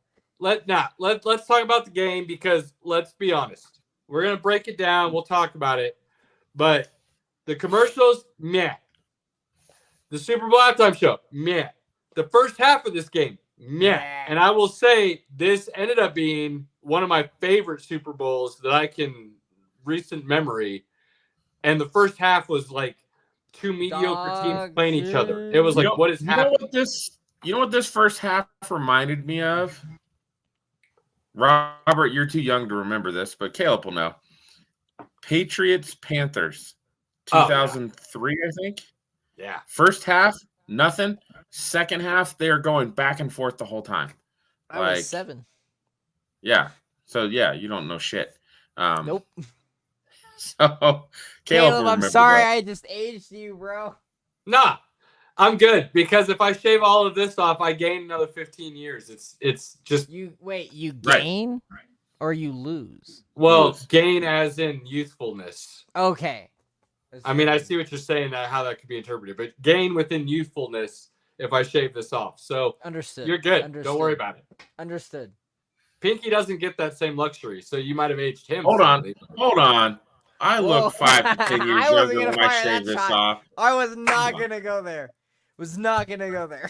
I was talking about that today, actually. I was like, fuck, Robert's 15 years younger than me. Damn. I've seen some shit. I still maintain somewhat of a baby and face. I've known apparently, you so for a little over a year now, so like You've been continually watching me age and mature. I've gotten more tattoos in the last year than I have in my whole life. that's fair. And I've heard, and I went to see you get prepped for one. So, all right, but anyway, we're moving on. sidetracking here. Game. Yes, Let's back start to with the game. game. First half, Game garbage.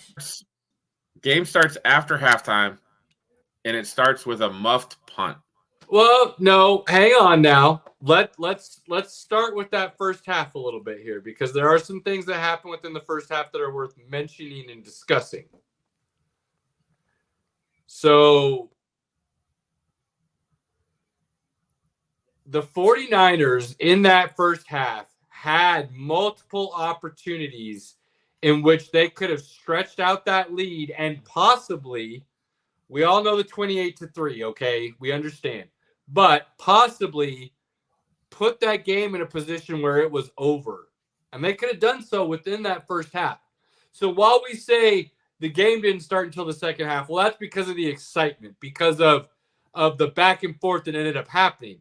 But there was a chess match happening within that first half that, while might not have been exciting within the score itself, was extremely important to how that game played out in that second half. Would you not agree?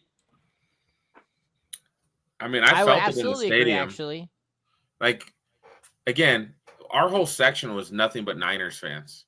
Ooh. Like, everybody was Niners fans. There was like 2 Chiefs fans. And again, I don't know how big a Chiefs fans, because like neither one of them was wearing Chiefs gear. But the one guy actually had like a Chiefs towel with him.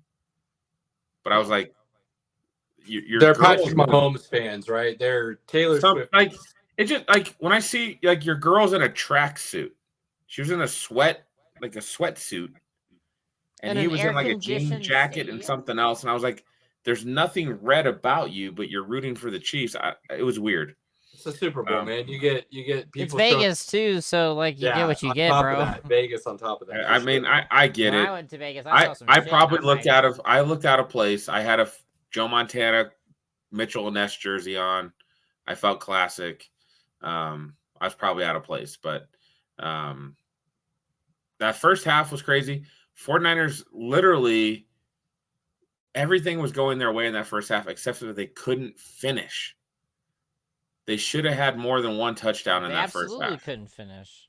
Not just that touchdown itself even was a bullshit ridiculous touchdown. in the fact that you called a reverse. It was almost a Philly special, except for it went to the running back instead of the quarterback. But in that sense, you're calling a reverse, a throwback across the field. Christian McCaffrey catches it, runs it in. There was some poor tackling. It caught the guy off guard. But still, that's how you got your touchdown. Like, that's how you had to score. Like, that's there was a lineman downfield as well. Like, there was questionable. No, I'm not talking about that. Overall, the refs were solid in this game. It did not cost either team the game in any way or form. I will say, and I was watching very closely, there were some missed calls on both sides. But yes, it was very fair. It was very fair. I would absolutely agree with that. So again, Chiefs were able to, and this is what I said, and I know you don't agree with it, Pinky, but the reason I keep talking about the dominance is because and I'll go back to the Patriots. The Patriots never blew out anybody in the Super Bowl to the point where you're like, oh my God, they just destroyed them. But the consistent winning and overall not shooting yourself in the foot and finding ways to always beat the other team and do it over time is a level of dominance that other teams, for whatever reason, are not able to replicate. And that's what I believe we're seeing from the Chiefs right now. And so in that first half, when the 49ers weren't able to put it away and kind of open the game up for themselves, my thought was exactly that. This is reminiscent of the Patriots. It's reminiscent of that. You might be winning right now, but you didn't do anything to blow us out of the water, and you allowed us to still have opportunities to make us the better team at the end of the game. And it's that cliche saying, you might have won the battle, but you didn't win the war. Right? Like, it's so cliche, but it's so true, because when you allow greatness to hang around and you take these little bits out of them, but you don't take them down completely, they're going to find a way to overcome in the end. And that's what we're seeing from Kansas City. That's what I mean by that dominance, in which they knew as long as they still had opportunities, they were going to be okay. And I felt going into halftime, that's exactly what we saw. We saw a Kansas City team that did not play great. I don't believe the 49ers played great either. But we saw a Kansas City team that did not play great, saying they're letting us have opportunities still. And when it comes down to it, we know eventually we're going to take advantage of those opportunities. Well, it was 10-6. 10-6 at halftime, right? 10-3, right? 10-3? No, 10-6. Okay. 10-6 at halftime. And, that muffed punt, I feel like that's when it, like, they stopped. Before we even get there, though, what was the first turnover that you saw from San Francisco? It was McCaffrey's fumble. And that, but the Chiefs didn't turn that one. Don't get me wrong; they didn't necessarily capitalize on it, but it was a mistake that they didn't necessarily capitalize on it in the sense where they went down and scored. But what did they do? San Francisco didn't score. That was on like the 12. Yeah. That was the first drive of the game. Yes, San Francisco's in the red zone. They've got an opportunity to start, like I said, stretching the game out. And while Kansas City didn't necessarily capitalize in the sense that they went down and scored, they capitalized in the sense that you made a mistake and we didn't, right? Do you realize out of 1,800 touches, that was his fourth lost fumble? Yeah, it's crazy. And to see McCaffrey being the one that makes that mistake and not no offense to Brock Purdy, but Brock Purdy had been the one kind of throwing some balls away the last couple of games in the playoffs. You don't expect Christian to fumble, let alone fumble in that down and distance, if you will, in that situation within the game. You don't expect that to happen. They punched that in, And again, it's like that momentum. Momentum is real, and that's what I definitely took away from this game. And I've known that for a long time, but you can just feel like momentum is real. Yeah, absolutely. Absolutely. So, the first half, you see that. You see McCaffrey fumbling. You see the 49ers running the ball at a decent clip on first and second, but not being able to convert on third. You see them moving from the 20 to the 40, but then not being able to get past that 40 and punting. Like, there's these things where you felt like the momentum, like Pinky said, was all in the 49ers' favor, but they, for whatever reason, couldn't ever capitalize on that momentum, right? So now you go into the second half, and the second half kicks off. Who gets the ball first? Chiefs. Deferred. Now, did they do anything with it? No. But they still, again, talking momentum, it was another squash to whatever San Francisco had going because the Chiefs got to hold the ball. Patrick Mahomes got to possess it first. They got to do something with it first. Regardless of what they did, it's still another separation from whatever San Francisco had building. And I think that was a big deal in the sense that that is where it went. Now, kind of fast forwarding a little bit, the muff punt. It wasn't a muff punt. It was the most unfortunate situation that you could possibly have as the 49ers. It wasn't like McLeod went to catch it and dropped it, right? He was yelling whatever signal they have. It definitely looked like his teammate. I'm drawing a blank on the number and name right now, but it definitely looked like his teammate was trying to continue to block and push out of the way. And it caught him on the back of the ankle, on the back of the calf. McLeod noticed right away, went to go try to grab it, wasn't able to. Kansas City gets the ball, and the first play, like, you want to talk about championship caliber, you want to talk about all-time greatness from Patrick Mahomes, you want to talk about him in the GOAT conversation, show this play on repeat.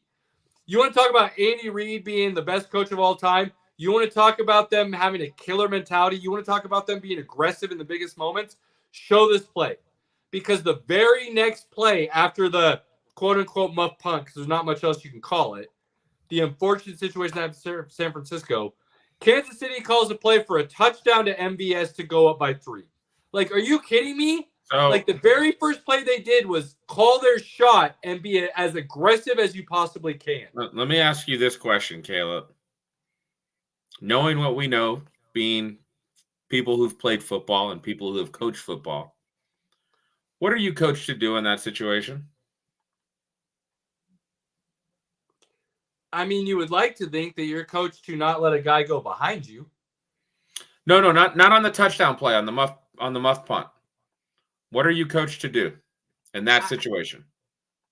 Get out of the way. Like move as far from that area as possible. So, no. I mean, again, and it's smart by McLeod. You saw it touch your teammate. What are you taught and coached to do at that moment? Oh, I see what you're saying. Dive on the ball, not try to pick the ball up. Exactly. So I get where you're going with McLeod. Secure the ball, because so many bad things happen when you try to pick it up and run with it. But here's the problem. Some guys, and I've never bought into that theory for this reason. You can try to dive on it all you want. We've watched guys try to dive on it, and they end up 50 yards downfield. Now, again. So hang on. I believe there are guys who catch with their body and guys who catch with their hands. In that moment, I saw a guy from McLeod who catches with his hands. So he was trying to more pick up to secure rather than dive on to secure. I don't fault guys in that situation because, to me, it didn't look like, in all the replays I watched, it did not look like McLeod was trying to grab it to advance. It totally looked like he was trying to grab it to secure. So, absolutely correct. My biggest issue, though, when you have tons of people around you, get down and wrap it up. Turtle it. I just don't think it's as easy as you make it sound. That's all. I understand where you're coming from. I just don't. we see multiple times, it still squirts out. You're absolutely true. But we see it so many times where a guy's trying to pick it up and he doesn't get his hands around it at all, and that happens. Yeah, Right? to me, I know I'm gonna be again. I live on islands, so be it. Whatever. I like the guys who try to pick it up and secure it more than the guys who just try to dive on it. Because from my personal vision and experience of watching that, when guys try to dive on it to secure it, it becomes the most vicious scrum possible. Because then other guys are just flying in to spear you and draw it loose. And again, if you you're not grab it wrong. and secure it 9 times out of 10, the refs then blow the play dead pretty quickly. You're not wrong, but when you were trying to pick it up with guys flying around you, the same shit can happen where they just punch it out of your hands because you haven't actually gotten it. I agree. You're right. It's just half dozen the other, right? I think that old adage though, where you're taught to dive on it to secure it is there's no actual analytical basis in it. It's just this old coach speak kind of thing. So I'm an old guy. So hey, so be it. Either way, he wasn't able to secure it. And the Chiefs went dagger the very next play. They were on the 12-yard line, so it's not like it's hard to go dagger. But yeah, I agree. Go right away, go for it. That's the only touchdown I don't have a video of because it was so quick. I didn't get a chance to get it out and take a picture. So yeah, so Chiefs did that, and then we get a little bit more back and forth, and then San Francisco's able to go down. They get their touchdown, and then from there, the Chiefs are able to secure. They got their touchdown, but then they let the extra point get blocked. Well, and that's where I was going. The Chiefs were able to secure the 3-point instead of 4-point lead by blocking the extra point. And I've heard a lot of people say this one was on the kicker because it was a low, bad kick. As far as I'm concerned, no matter what, unless the kicker kicks it on the ground and not up in the air, it's on the line for not blocking for the kicker, or it's on the holder for not securing the ball. I'm going to have a hard time blaming that on the kicker when he got the ball off the ground. Was it a lower trajectory? Okay, fine. The line should have set the line of scrimmage and pushed the Chiefs off the ball rather than allowing them to move into the backfield. And this was the first moment that I truly felt like, oh, damn. This is... You should have. Because, again, what happened? The 49ers shot themselves in the foot, and what did the Chiefs do? Capitalize. They went down. Capitalized. The field goal.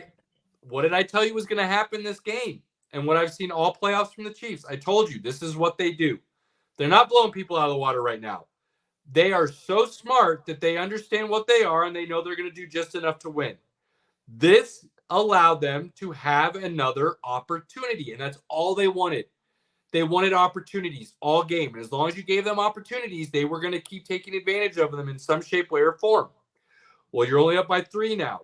And I'm going to tell you right now, San Francisco fans, whether you want to hear this or not, the only reason the Chiefs didn't win in regulation is because they ran out of time. And their play calling, once they got down into not even the red zone, but the 10-yard line area, their play calling was set because of the time on the clock, not because of what they actually wanted to do. So I believe had there been a minute and a half, 2 minutes on the clock when they got down there, it would have been a touchdown and Chiefs would have gone up in regulation rather than them having to kick a field goal and go to overtime. So, that all being said, Caleb, that is an excellent point you made. It is all about opportunity. Because if you look at all of these stats here that are coming out, again, Brock Purdy's a game manager and all that shit. And that should not be looked at as a negative aspect, which we've talked about in previous episodes. And I'm just going to go on a soccer tangent for a minute because it is whether or not you have possession of a ball doesn't fucking matter. At the end of the day, it's what you make of the opportunity you are given. And if you create opportunities endlessly for yourself from your opponent's mistakes, you are going to win. It doesn't have to be a blowout. It just has to be a win. And at the end of the day, the best soccer matches aren't won by possession. They're won by opportunity. Plain and simple. And that's exactly what the Chiefs did here, is took advantage of the opportunity because the 49ers just simply could not finish. End of line. Like that's it. The 49ers just could not find that A to B. And it's shitty because they deserved it. And they were, I mean, going into this, everyone thought they were the better team and they were the favorite. Of course. When the 49ers got the ball and it's 16-16 and there's a little bit over 5 minutes left, I went, they need to take this ball. They need to go down the field. They need to use up every second of clock they can and get points. Preferably a touchdown, but they got to get points. They did take it down the field. They used up a lot of the clock, but they only ended up with a field goal, and they gave the ball back to Mahomes with 1 minute and 50 seconds left. And I think they had 2 timeouts as well. Have we not learned? You cannot do that. You cannot give them the ball back. And this is where, I don't know on that drive specifically, was it 4th and 2? Was it 4th and 5? I'm not exactly sure. But maybe there could have been some conversation about going for it. Maybe. I don't know. So that's the point that we need to bring up as we move into overtime. Yes. Kyle Shanahan is a phenomenal coach. I don't want to hear anything other than he is a phenomenal coach. However, what the fuck? There are some things that happen within this game and within the game plan and the clock management and certain decisions. The 4th down that you're talking about, Pinky, when they went for it earlier in the game on 4th and 1 or 2 or something like that, which was a great call and aggressive, but not going for it at the end of the game, going for the field goal, things of that nature. Kyle Shanahan throughout the game almost contradicted himself. Like he had the angel and the demon on the shoulders constantly tugging at him one way or the other based on each play call, rather than having a definitive mindset that was going to take him throughout the game. It almost seemed like he couldn't decide if he wanted to be conservative or aggressive as far as the totality of the game. And I think that turmoil within him as a coach cost the Niners some opportunities. I'm not going to say it cost them the game. By no means do I see this as a Detroit Lions second half or a Baltimore Ravens entire game plan situation. This I just see as a coach who was constantly struggling with his own thought process, and it didn't cost the game, but it cost them some opportunities. Does that make sense? Yeah. So 4th down missed, allowing that time on the clock with Patrick Mahomes. He already should have learned that situation from allowing time on the clock with Tom Brady from the 28-3 situation, right? Like, this should have been things we were already aware of. Give the Niners defense credit. They stopped them to force the field goal to get, basically go to overtime. But like I just said, I don't think they did. I think the clock stopped the Chiefs from scoring a touchdown. Again, not the 49ers defense. But that's still a factor you have to play against, right? And that's fair. And by no means am I trying to say the 49ers defense played bad. They played a great game. And I don't know why people aren't talking about it more. They held Patrick Mahomes and the Kansas City Chiefs to 19 points in regulation. That's damn good. So anybody trying to bash Steve Wilkes or play calling or that defense not showing up, it's the same thing. It's the same thing we said last week or 2 weeks ago when the Chiefs played the Ravens. You hold the Chiefs to 17 points, you should win that fucking game. Yeah, man. Yeah, man. And so again, I don't think that Kyle Shanahan's play calling on offense was bad. I think it went back and forth. Like Christian McCaffrey, but this is what I mean. Christian McCaffrey's getting 4 or 5 yards a clip on 1st and 2nd down and then gets completely stuffed on 3rd down. And now you're punting. Like there were just these weird things Or that instead of running him at all, you just throw all 3 downs. He did that a couple times. Yeah, and they're right. Like there's just some things that like. How did he not see Kittle open at all? You move the ball and then you don't move the ball. There were just Kittle these weird was things so that just underused this game. That just wasn't going San Francisco's way. There's things within sports that you cannot explain. So, right? It just happens. I was and for super whatever confused. reason, it was happening to San Francisco. I was super confused in the stadium. And I asked Hannah, and of course she was still dealing with I drank too much. So she couldn't help me. But I was like, hey, did the 49ers win the toss? Like, wait, they took the ball? Like, that made no sense. And why do I always have to be on the island? I agree with being aggressive. I do. But to me, when you're talking, I'm going to overtime, when my defense has played hard but given up points in the second half, I want to know what I need to score versus I don't give a if the 49ers go and score a touchdown, all that did was tell Mahomes, go score a touchdown and go for 2. Yeah, but that's go score a touchdown. To me, it's half dozen the other, whether you want to take it or go for it. But here's what I will say for taking it. And I think people are wildly underestimating this aspect of sports. When you put pressure on the other team based on what you did, meaning if San Francisco went down and scored a touchdown and hung 7 and forced Kansas City's hand, I know Patrick Mahomes is already talking now, and he's saying that maybe Coach Reed wouldn't like this, but we were going for 2 anyways. That's assuming you get a touchdown. And regardless of what happened throughout that game, that's a wildly big assumption, regardless of if you know you get 4 downs or anything else. When you start forcing the other team to press and do things outside of their normal situation because they know what they have to do, rather than letting the game come to them when they start forcing things, that's usually when mistakes happen. So when you take the ball and you think about scoring a touchdown and forcing Kansas City to know what they have to do, I think that's wildly underrated in the world of sports of how that affects the other team and how big of an advantage that can actually create for you. So Caleb or Robert, before you jump in, I will normally agree with you in that statement, Caleb. Except for you're playing Patrick Mahomes, who is constantly shown when you put the ball in his hands, he's going to score. So, wouldn't you rather go out there and let him either kick a field goal or score a touchdown and know what you have to do? Or go out there and hope, hey, we scored a touchdown, but we still gave the ball back to Mahomes? No, I want to know exactly what I need to do, period. Because I'm playing that guy who's done it over and over and over. Every Super Bowl he has, they've come back to win.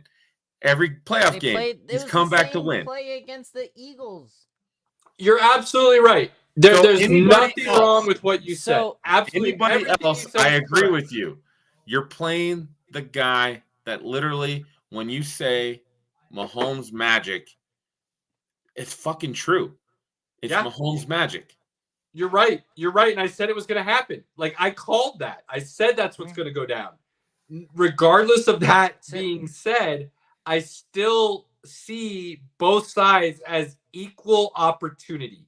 I don't see in this situation where there's a definitive advantage one way or the other. I just don't. And so for the Chiefs, they get the ball first. They get down. The 49ers somehow force a 4th down. But they're in that area to kick a field goal. Most likely, they kick the field goal. And they put the pressure back on Brock Purdy to go down and score a touchdown to win the game. Wouldn't you rather have that ability to go back? And again, this is what the Chiefs had. The 49ers went down the field, scored a touchdown, and then you had Mahomes knowing, all I got to do is go down and get the touchdown, and we won this game. It's over.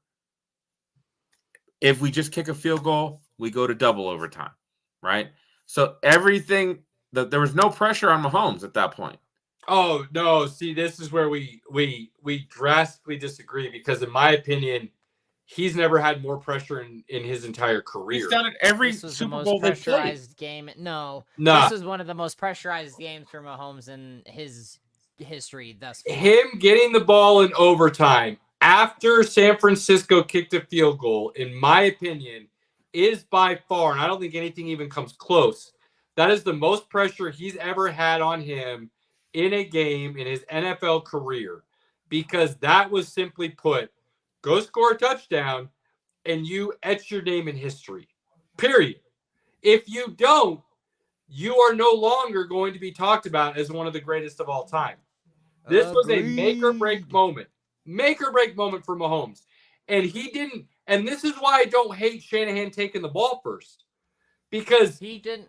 The 49ers didn't lose the 49ers lost the coin toss. The Chiefs no, they won. They No, won they the coin toss in They overtime. did Yeah, not. in overtime. They overtime. lost Okay, in in overtime. regulation. I'm They sorry. won it in overtime. I'm sorry, in overtime.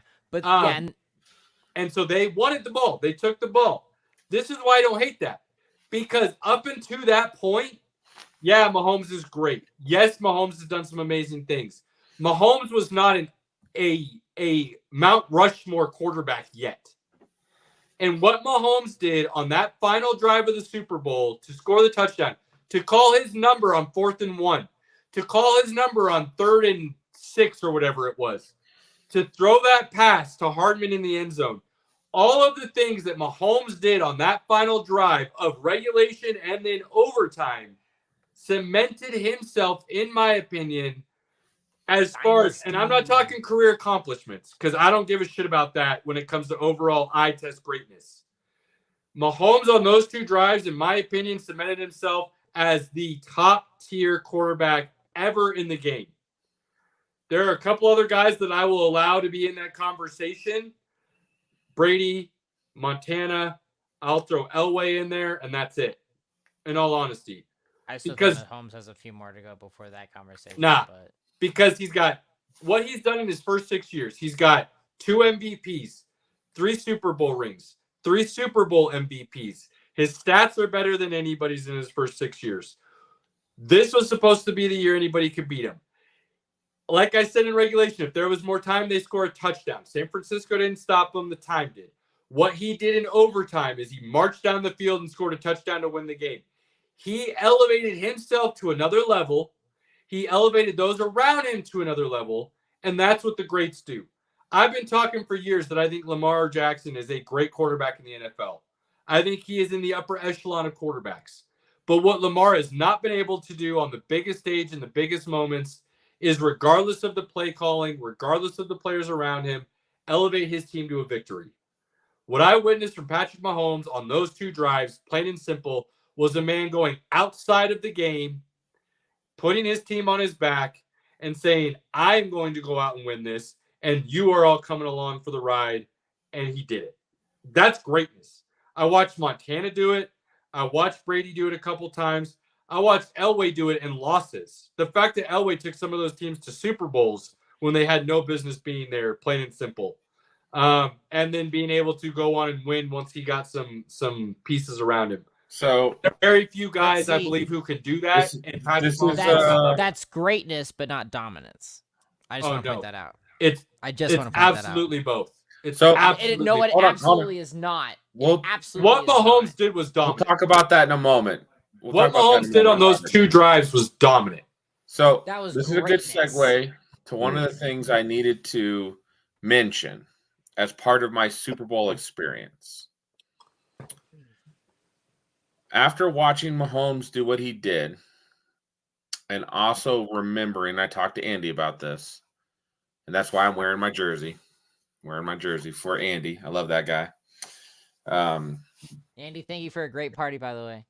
I spent so long hating Brady because he was with the Patriots, and I don't know if I fully appreciated just watching how great he was. When he became a Buck and he started showing his personality and they just had fun, I loved it. But I remember during the Patriot years, man,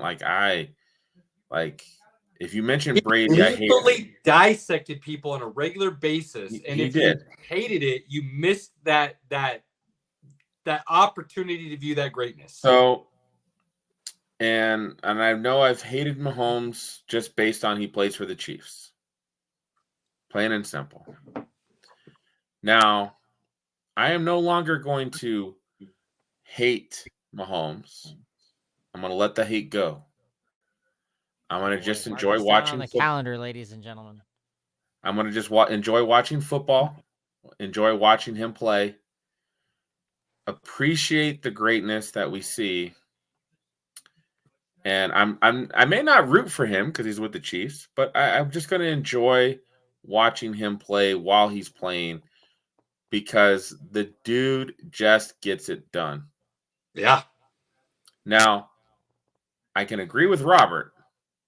So he has done everything you can do, kind of like Brady, but he has not got that dominating. Mm-mm. Mm-mm. And Brady never got that either. Brady got that one time.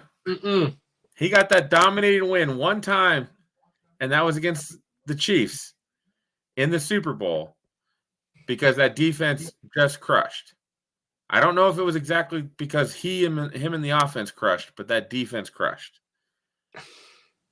That's the next level from Mahomes is an all-time great already. I agree with you.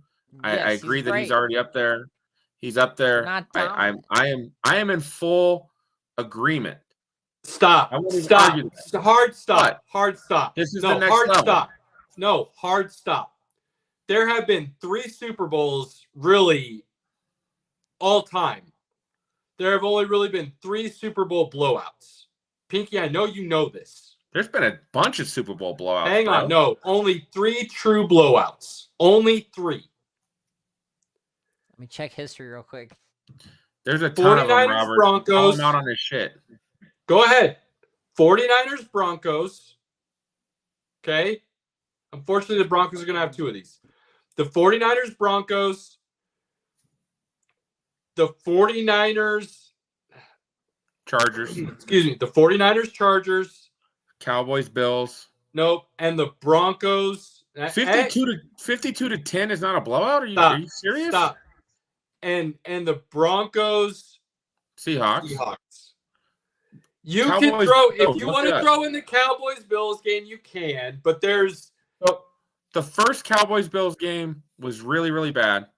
The second one, the Bills were leading at halftime, and the Cowboys still won like 35-17 or something. But that first Bills playoff game or Super Bowl was against the Cowboys was a blowout. If you want to throw it in there, that's fine. The Redskins blowing out the Broncos. 45-10 was a blowout. Again, none of those were the same as the 3 I mentioned. The 3 I mentioned were epic, utter disasters where Super Bowl 18. The other team literally never felt like they had an opportunity ever. Okay, 38-9. The Raiders in Washington. Oh my Don't forget the Philly one. Never Raiders mind. versus Philly was a blowout. Go ahead. Again, Caleb, you make some good points. Your point about this is wrong. There's been multiple. It's not. You didn't even let me get to my point, but that's fine. Now, in the last decade, there has not been blowouts in the Super Bowl except for the Seahawks kicking the shit out of the Broncos and the Bucks beating the Chiefs are the 2 blowouts in like the last decade. Other than that, there has been multiple blowouts, especially in the 80s. There was the Bears against the Pats. That was a blowout. Come on, bro. Know your history.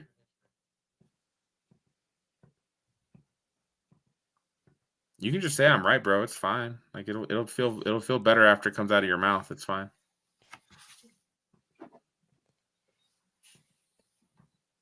I appreciate you helping me though, Robert. I appreciate the help.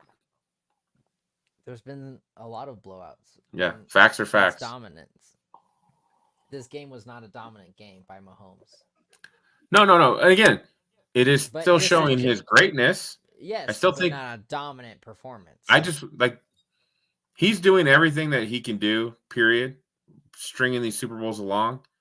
If he wants to reach I'm better than Brady, I still think he needs to get 1 or 2 more, And he needs to get one of those ones where it's a blowout. It's not him coming Gotta back be to win. demolished. Like 20-point spread, something. That's Okay, dominance. Caleb, you can talk now. I'll shut up. No, I'm good. Continue. Don't be stubborn. It's okay. We don't see dominance and greatness.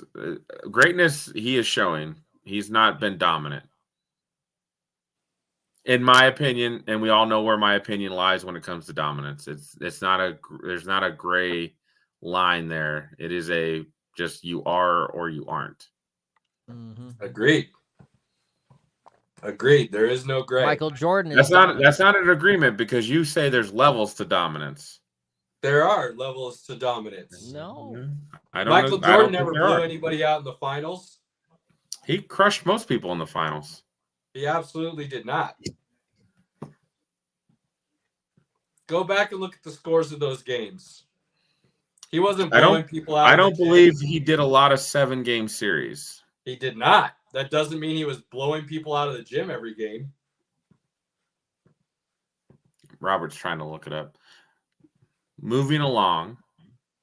What was Michael Jordan's what should have been his final moment of his career? Are you talking about his Washington Wizards days? No, what should have been his final moment in his career. He should have won that jump shot against Byron Russell in Utah. He should have walked off the court after they won their 6th. But that's my exact point. You guys want to talk about dominance like you have to blow somebody out in order for it to be dominant. Michael Jordan was dominant, and his very last moment of his career should have been him putting up a jump shot that put his team up to win the game. Not to blow the team out to win the game, to make a shot to win the game. And again, at the end of the day, Brady never blew anybody out except for the one game he played against the Chiefs in the Super Bowl. In the Super Bowls, he didn't blow anybody out. He came from behind and won most of those games. The Bucs didn't blow out the Chiefs in the Super Bowl. 39 on a blowout? What would you call it? Score does not equate blowout. I'm not doing this. I'm not going down that conversation. What are you serious?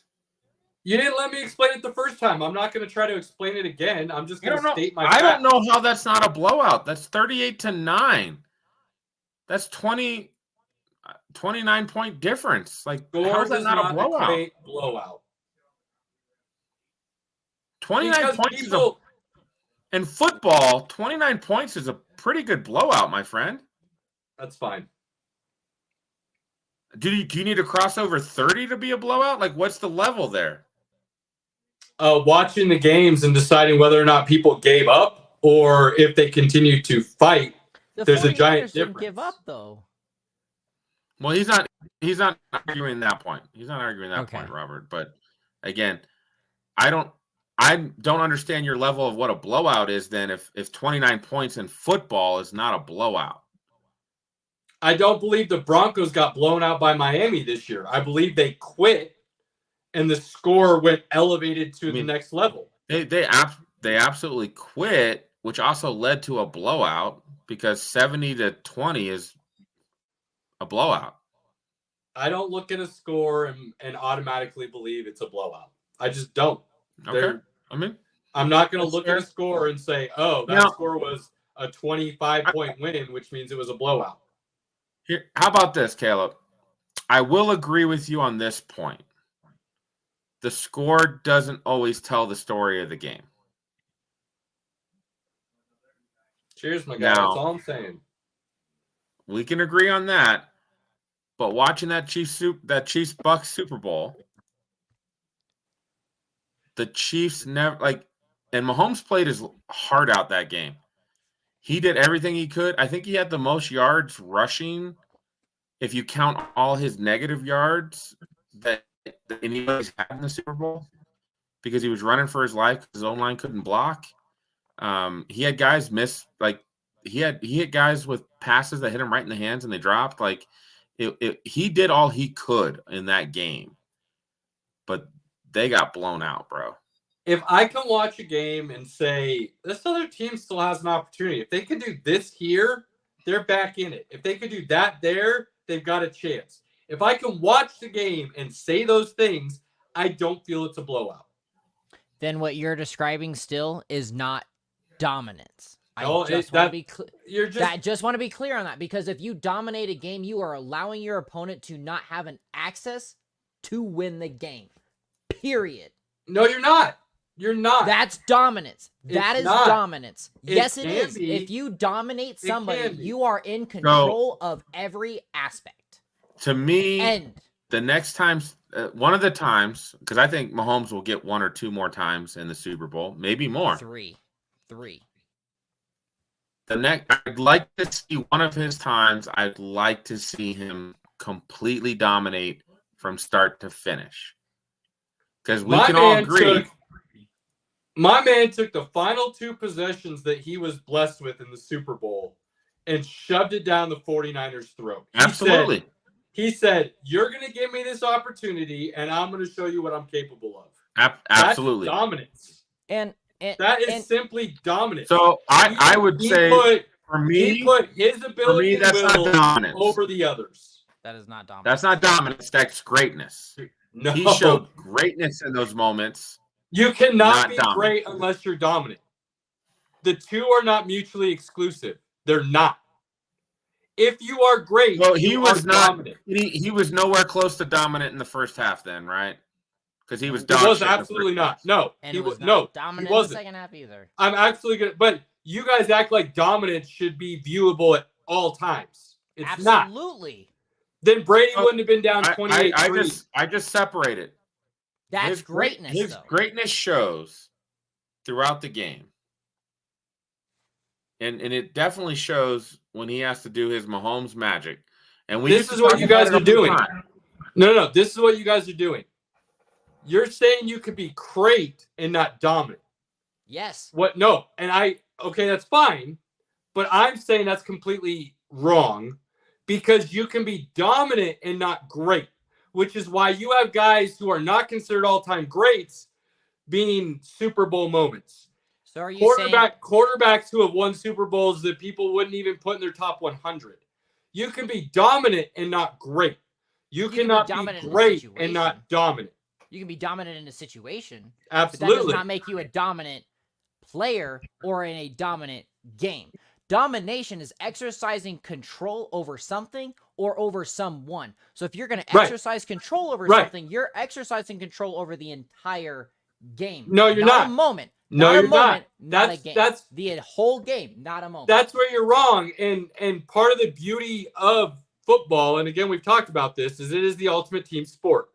So for you to ask an individual to have control over the game at all times is, in my opinion, foolish because that's asking them to handle too many different variables.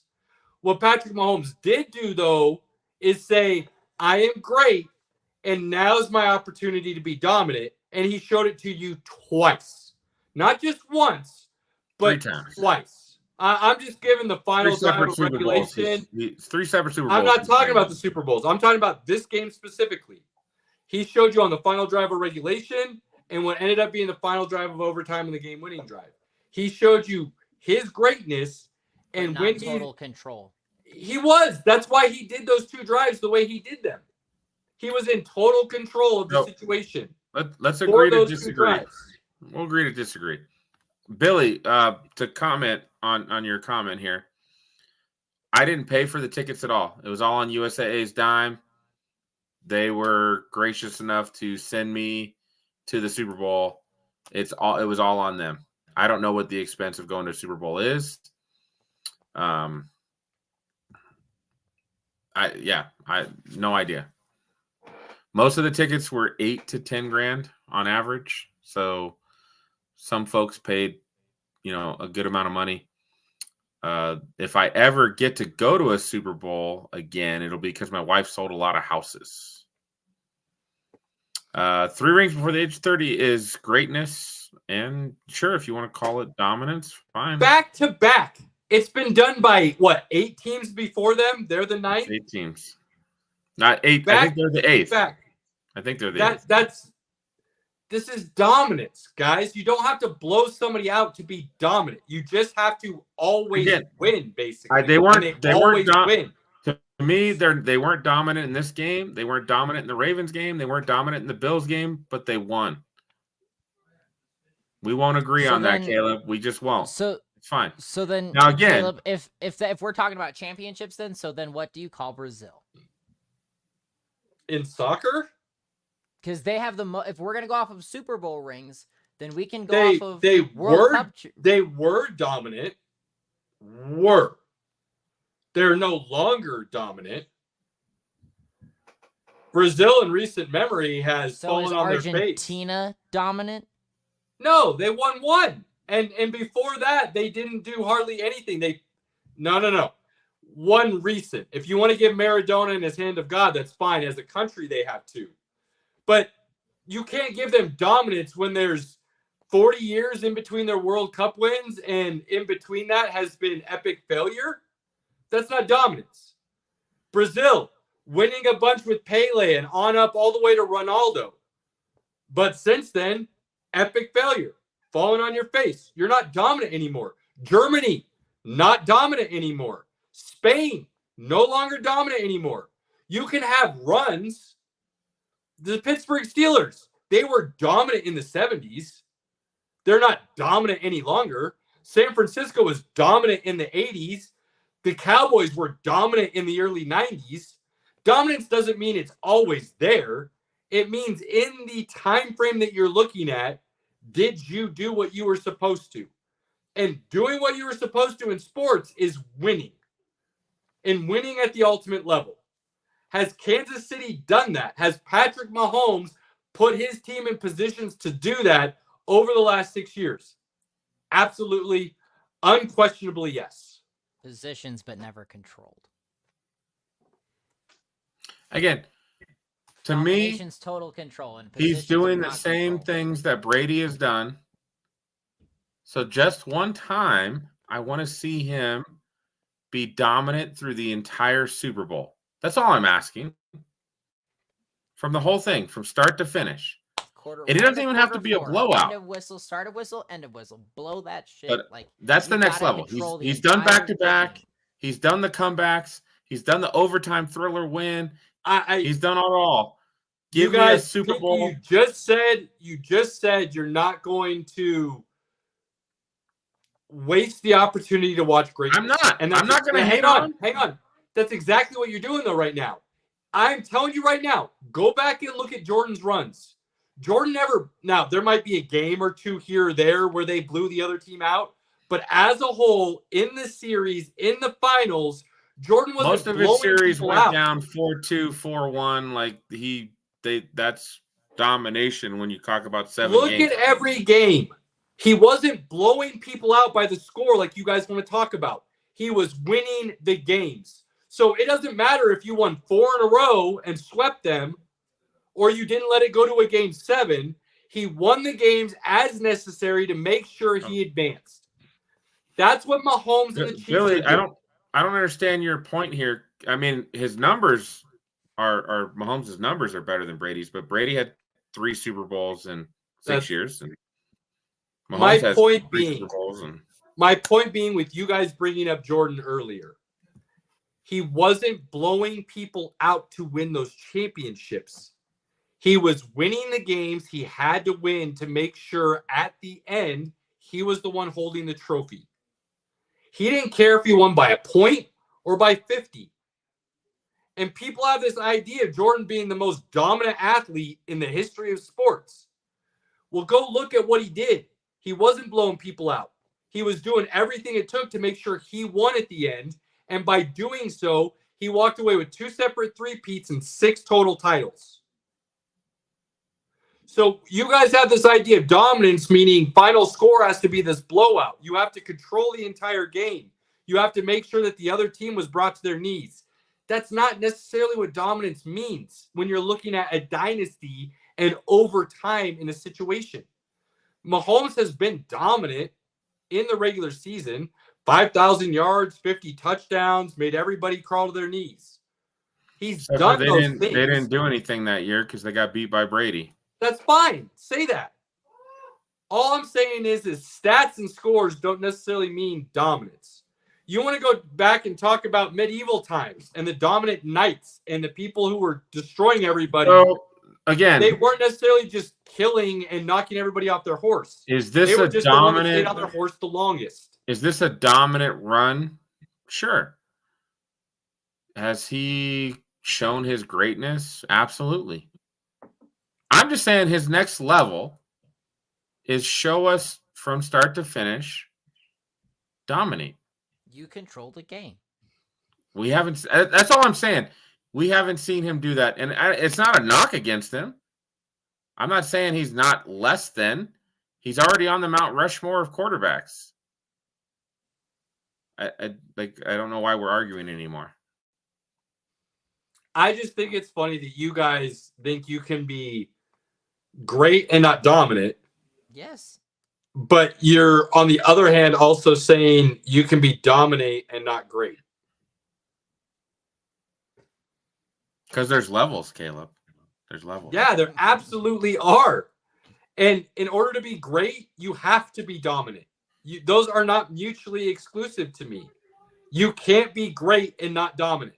You cannot be in that upper echelon, in that stratosphere, and not be dominant. Nobody in my mind that I would put as great, I would say is not dominant. I just can't think of one example in any sport where I would I not don't say think Tom Brady both. was ever dominant, in my opinion. Hell yeah, he was. What? You don't have the stats he does if you're not at some point dominant. You don't take over games and win Super Bowls if you're not dominant. And he did that.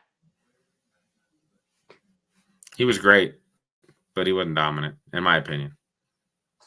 We are not going to agree. Surprise, surprise. But this is a good conversation. You will not get me. You will not get me off that hill. It is fine. I'll find a way. I won't get you off your hill. It's fine. With that being said, congratulations, Chiefs. Congratulations, San Francisco. Can't wait to see what next season has. And I would like to know, Pinky, if you would mind pulling up a list. I had a not great prediction year comparatively from years past. Now, I can think of two right off the top of my head that were maybe three, actually. The first two I'll give you, I was wrong on. I did eventually think Darnold would play and play significant minutes. Not because Purdy played bad, if I remember correctly. I just said Purdy would, due to the injury he was coming off of and lackluster performances with the team as a whole, Darnold would get his shot and run with it. I was wrong. Purdy's a beast, plain and simple.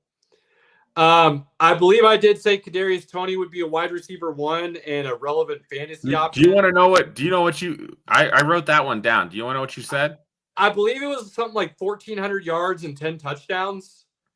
1,200 yards, 12 touchdowns. Okay, I did think Toney would have some big season. He was so stats. bad they sat him for the. He was a healthy scratch. Healthy scratch, real bad. That was real bad. I did, however, say Russell Wilson would eventually sit because of basically the exact situation that came up, and Stidham would start. I would say you were 70% right. I said it wouldn't be necessarily because Russ was playing bad. It would be because Sean Payton hates him, and that's what happened. So let me go down what you put here. Okay, let's hear it. Cards would have the number 1 pick with Caleb Williams. Yeah, congratulations, Cardinals. I think they outperformed everybody's expectations. They weren't far off. I think they have the 3rd or 4th. I think they have the 4th pick. Yeah, so but they still exceeded everybody's expectations, right? Like you weren't too far off though. You did say the Rams, Commanders, Bucks, and Falcons would all be in the top 10. Rams way exceeded expectations. Sean McVay is a badass. I have even more respect for him now.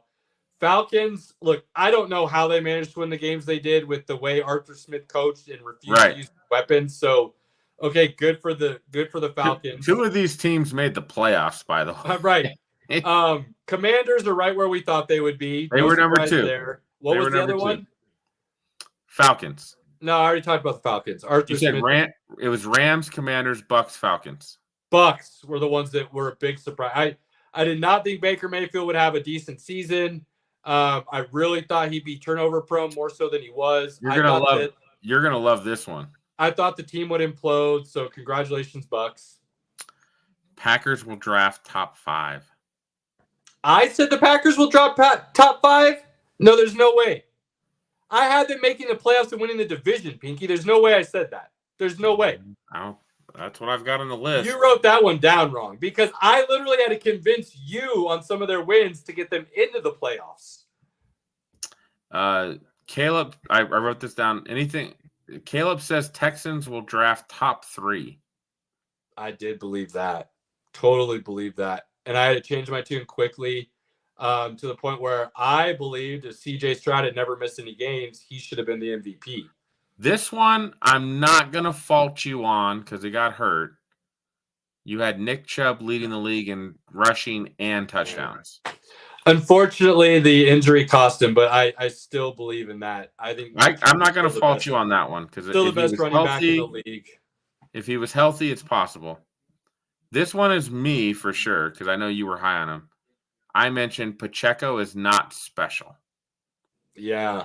And I still believe that. He's not.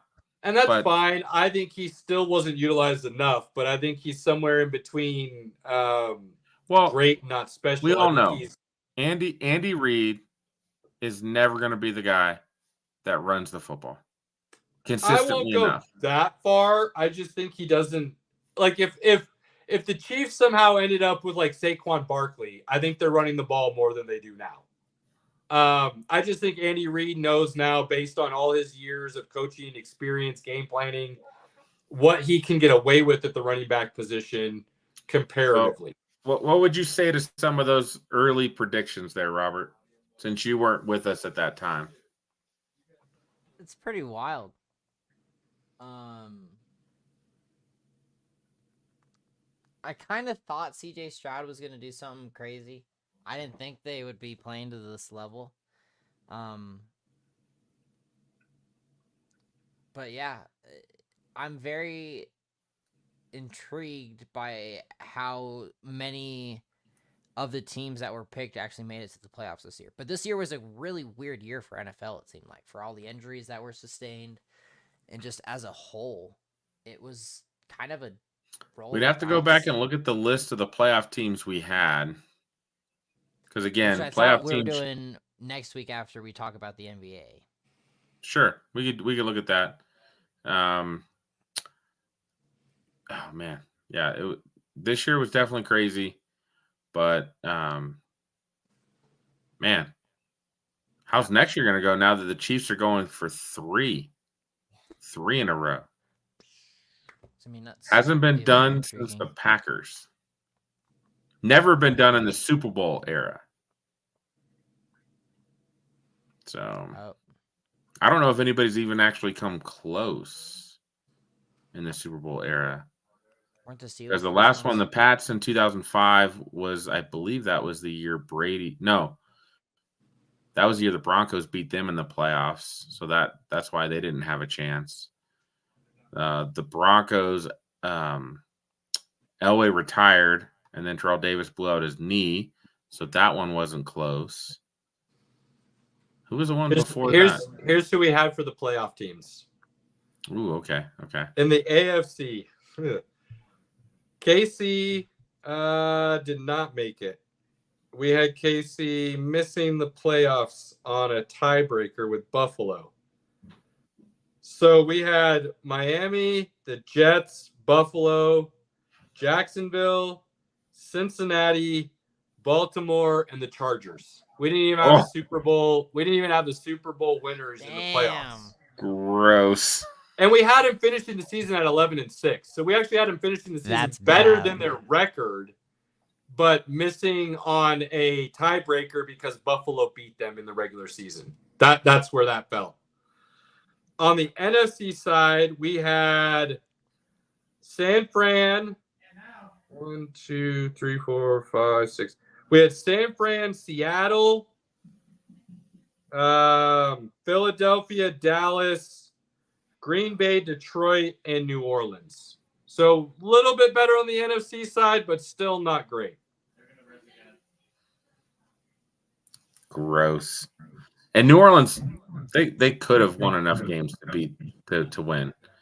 I mean, on the NFC side, you flip Seattle and the Rams, and then you give Tampa Bay instead of New Orleans. We had everybody else right. Right. On the NFC. On the AFC, we were really bad. Robert, you'll get to join us this time. Usually right before the season, we try to get together in person, and we try to drink some whiskey, and we just go through the whole schedule. And it's harder than you would think. Because, again, Caleb and I don't agree on everything. Which, I mean, you and I we didn't really involve Caleb in this conversation, but we did discuss a night here at my place, so. Right. Well, I mean, that's later, yes, but, you know. We've got a couple things coming up that I think we'll need to talk about getting together for. Definitely. So. Especially for Sunday, the NBA All-Star game. So on that note, my overall season predictions that we wrote down were atrocious. I feel like I was better than that, but we don't necessarily maybe have it on record. So apologies. Fantasy-wise, I did pretty good though. So that's kind of my barometer. I feel like I was better in my overall predictions than what we wrote down. So I need to be better about making sure we write them down and make myself feel better at the end of the season. That's where that comes from. Secondly, Pinky, still stoked that you got to have that bucket list once in a lifetime experience. Appreciate you bringing Hannah on to kind of give us your guys' thoughts and experience as a whole. She did a good job telling the story, didn't she? That was great. I loved it. Robert, I appreciate you relating into some soccer analogies. You guys are both terribly wrong on the dominant situation. And Get out of here. Just know that I'm right, and it's okay. And you guys can just follow me, and we'll be good. But thank you, Just fans. We appreciate you guys. Yes, thank you. Let's go, Houston. Yeah, let's holler. Just Fans Podcast. Holla at you boys. Come on, let's talk. Get with us. Hit us up. We'll figure something out.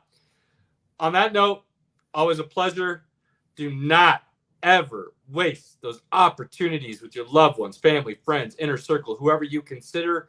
Take advantage of it. Cherish those moments. We appreciate all of you more than you will ever know. Keep interacting with us. Shout us out. Tell us what you want to talk about. We got plenty to discuss. Boys, always a pleasure. Until next week. Cheers. Basketball and hockey, boys. Yeah. Facts. Fast lane when I pass in the street. Bag of money in the passenger seat. Simcoe's been asking for me on the road from the west to the east. Way up, I might never come down, cause the coast racking up the flame out. So high.